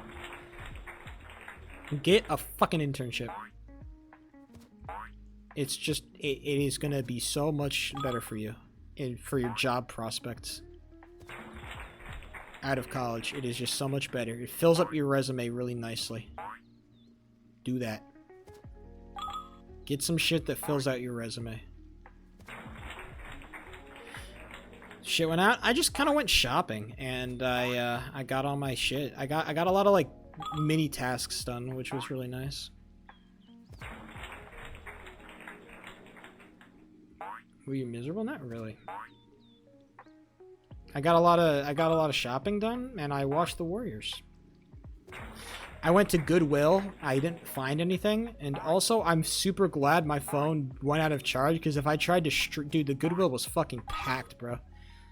If I tried to stream myself on the Goodwill, it would be the most awkward experience ever. I would have never spoken. I have too much social anxiety to fucking do that. I'm not built for IRL streaming.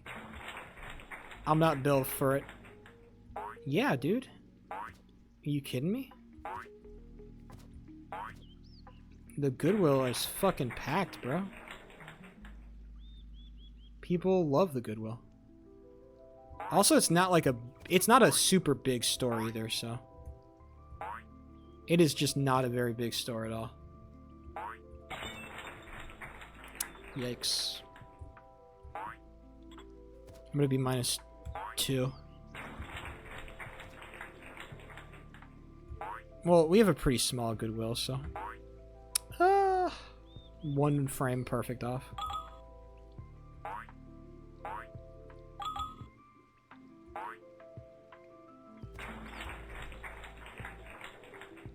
I'd be so much more comfortable streaming if I had like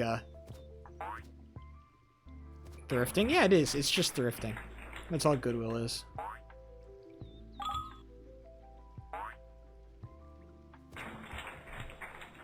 The problem is I'm thrifting for very specific things. And these people just are people who go to Goodwill as for like people who like thrifting just like shopping in general. I do not like shopping.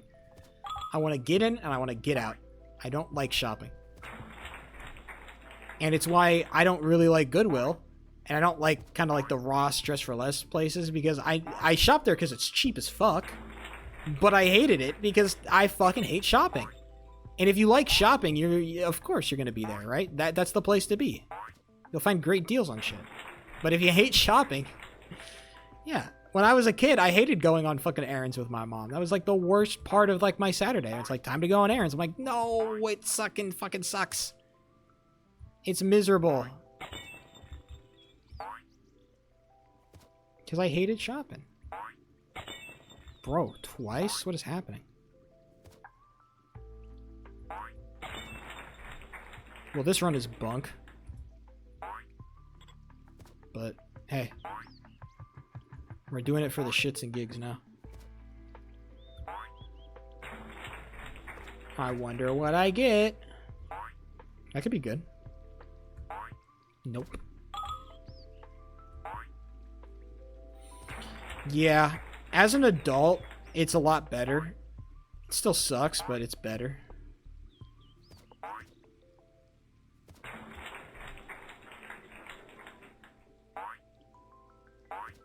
Because there's just nothing to do, bro. Your child brain needs stimulation, and there's no stimulation to be found in fucking rows and rows of clothing.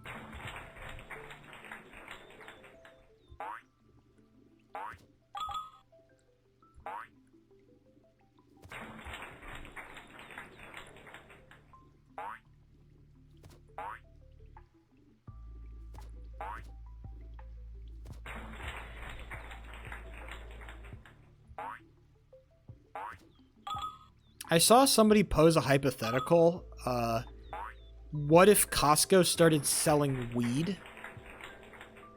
And I think that would be great. Would you buy Kirkland brand weed?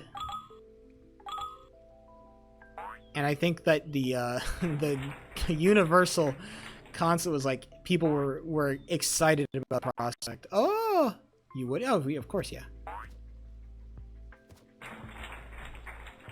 Man, it'd be... I wonder... I don't know how profitable that would be, though. Because I think with all the other Kirkland brand shit, at least I think they make a profit. But I don't... I feel like with the way that weed is, like, grown and stuff, I don't know how profitable that could be.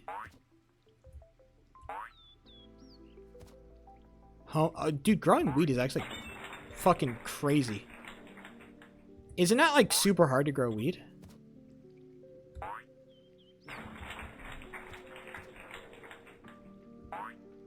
No idea? Oh, shit.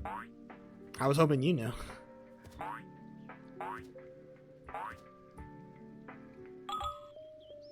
I don't know, bro. I hear things.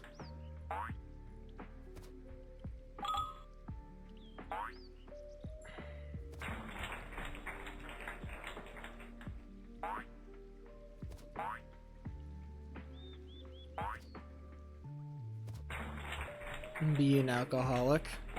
I feel like making alcohol is easier than growing weed.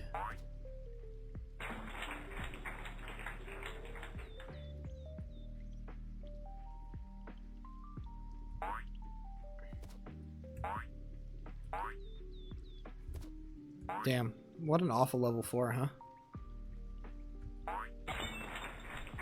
38.5? Christ on a bicycle. 2 seconds? Not unbeatable. Oh, yikes.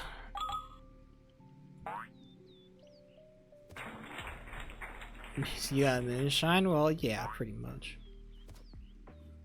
Also, alcohol is just cheaper than weed, and I think there's a reason.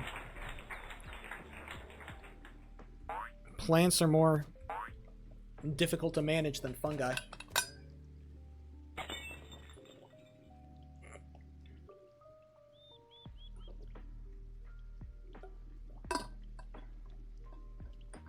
I mean, I got a lot of alcohol lying around in my house, so... With the rate that I consume alcohol, I have enough alcohol to last me for, like, a decade.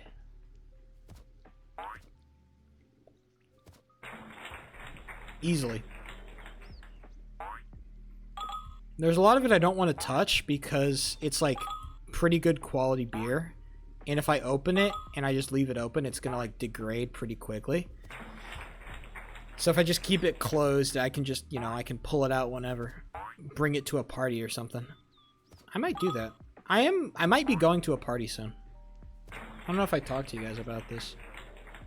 One of my producers is hosting a party. And it's Survivor themed. They want to host a Survivor themed party where they actually host like a game of Survivor. And they wanted to film it. And they're like, hey, I need some people to help out with filming. And so they're like, hey, this is a producer that like likes me. And they were like, yo, wanna come help with the production of this thing? And I'm like, yeah, that sounds sick. So I said, yeah, and so. One Mojang meme? No. I'm gonna force myself to just introduce myself to people. I think that's the one thing I have to do during that party. I just have to because like normally I'd say like I don't want to go to a party. I hate social interaction. I've actively made a decision to stop being a little bitch about this. I just need to lock in. And I think if there's one place where like meeting new people is like the thing that you do, it is at a party. Okay? Like this is a place where it is totally okay and acceptable to just go up and randomly introduce yourself to people. That is just like it is so totally normal in this particular situation. And it's like I just have to lock in and be like, yeah. Hey, what's up? I'm Cress. You just have to walk up to people and say, hi. What's your name? I'm Cress. Let's start a conversation. Let's talk.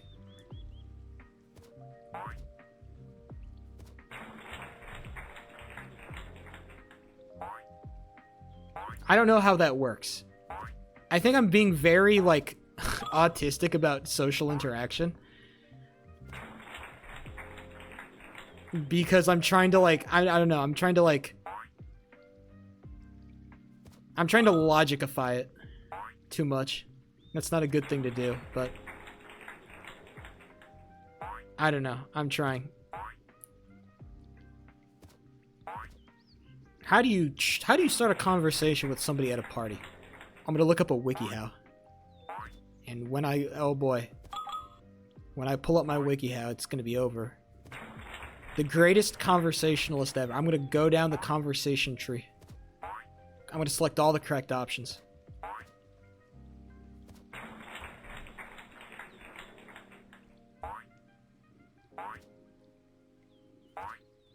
It's crazy how somebody like me, who just like...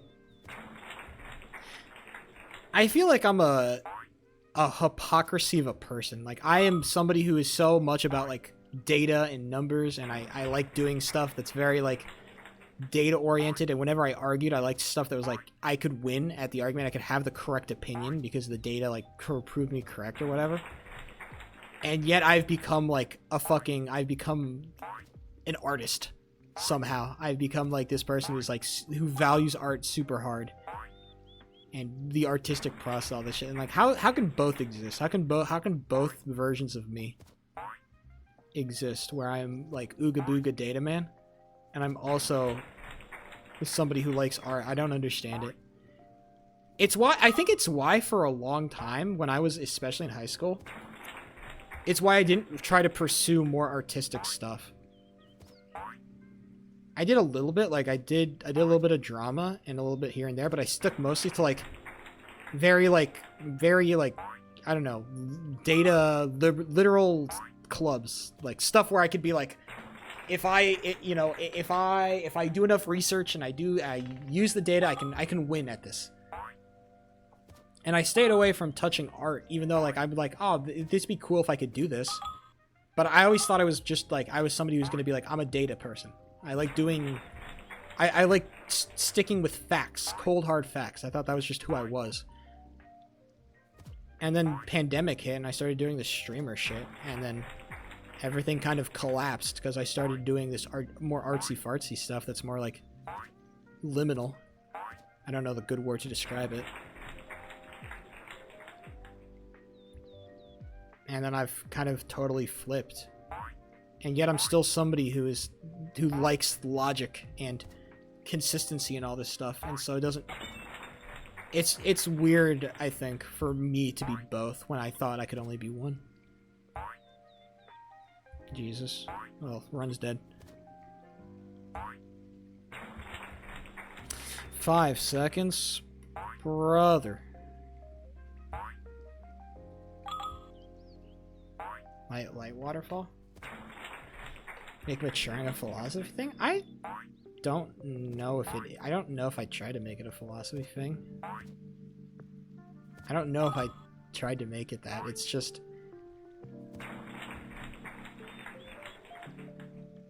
Maybe it's just because I've thought a lot about... I don't know.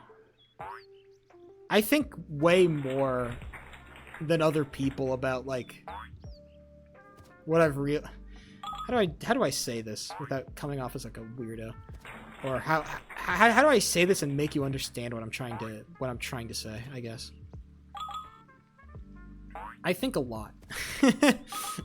I think so much, guys. My brain's so big. No, I just think a lot about, I don't know, things and life and, you know, politics and social and philosophy and all this stuff. And so it means I do a lot of self-reflection. I think to my benefit, but also to my detriment, I do a lot of self-reflection.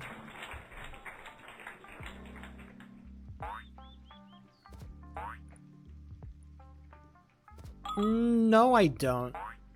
Because I think it would make them more cringe. I think it's nice to be able to exist with people who don't, like, who kind of exist more in the present, in the now. When I very much exist in this kind of, like, imaginary world of just, like, ideas and concepts. I think it's nice to be surrounded by people who are more grounded. I don't want them to be unable to engage. I think everybody should be able to engage in that world of, like, ideas and concepts and philosophy and all that. Like if you're not able to talk about that, I think that you're kind of just, I don't know, less interesting of a person in general. If you're not able to be self-reflective, then you're just not very interesting. But I think being around people who are more focused in the now and the present and the physical is beneficial. It's one of the things that I like being opposite on people about. For the most part, I think I do better with people who are like me in certain key aspects. I've said this before, but I think I do very good around people who are a lot more assertive about what they want and about their ideas. Because I actually think I do great with people who are like super assertive about what they want and what they think is good and what they believe. I work super well with those people. Because I'm also one of those people who's super assertive, but I also have very thick skin. And so it's very hard to, like, actually get me offended on anything. And so it means that people who are, like, assertive, who are oftentimes a little bit less socially inept, or a little bit more socially inept about, like, things. Because people who are assertive generally tend to be a little bit more socially inept about stuff. It means I can work really well with them. Me assertive? I am assertive. I'm not assertive in like an aggressive way, but like, how do I describe this? Because I'm absolutely assertive.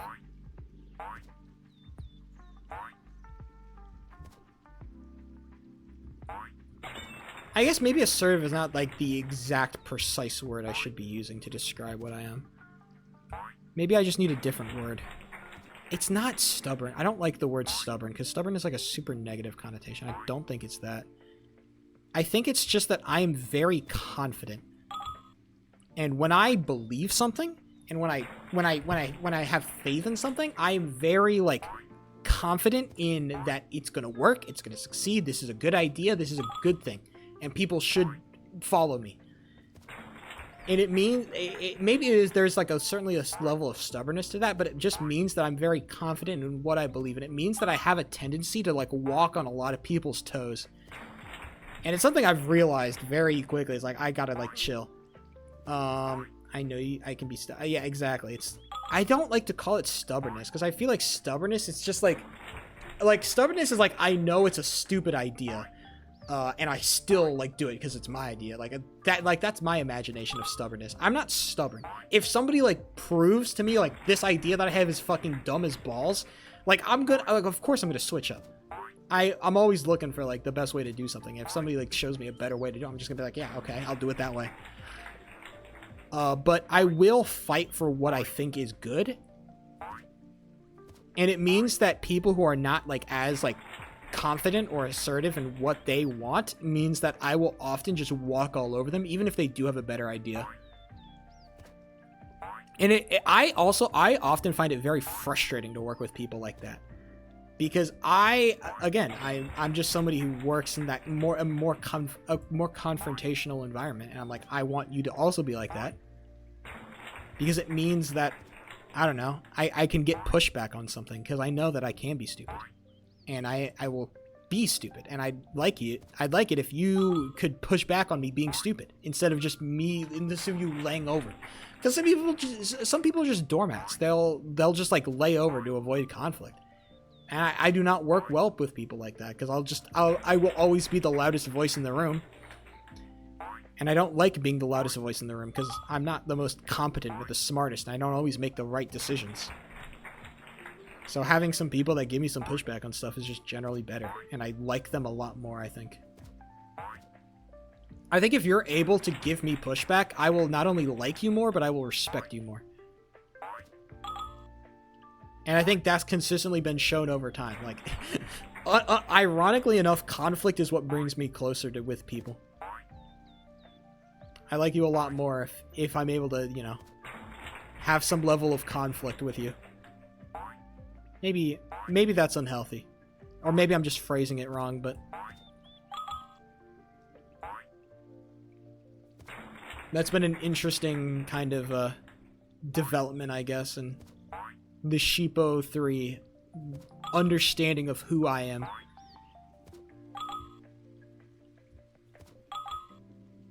Not really an understanding I had before a full-time job hit. How many runs? Probably a couple more. How about next time I get past 3, I'll call it.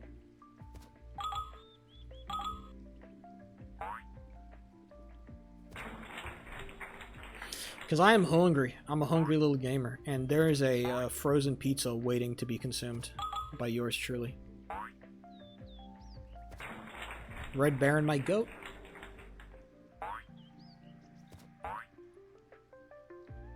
I would never microwave my pizza. I'm offended by you even asserting that.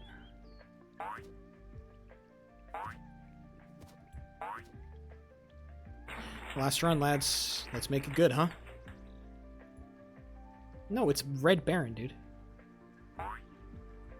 Ain't no fucking DiGiorno's, because I didn't get a good deal on it. Bro, they were trying to sell me DiGiorno's at like $5.99 per. I'm like, don't you ever do some dumb shit like that ever again. DiGiorno's at $1.59 per. That's a disgusting price tag. Oh, I thought I had it. I need to do a lot more level 6 practice, I think. I missed too many level 6s today for me to feel happy with what I'm doing. I need more level 6 practice.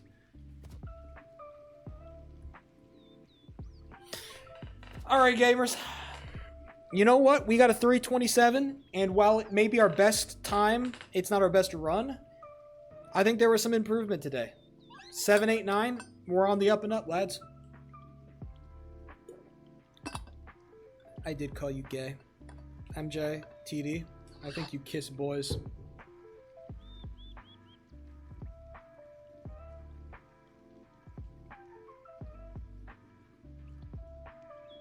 I think you're a little boy kisser. And that's okay, and I support you. It's been real, it's been fun, it's been real fun, but I've got to get out of here. I will talk to you gamers on Tuesday with some more Red Ball content. Hopefully with a little bit more upbeat music. I think I will go for more upbeat music. We'll see what happens. Either way, peace! Bye! Talk to you later. I'm happy to be back. I won't leave anytime soon.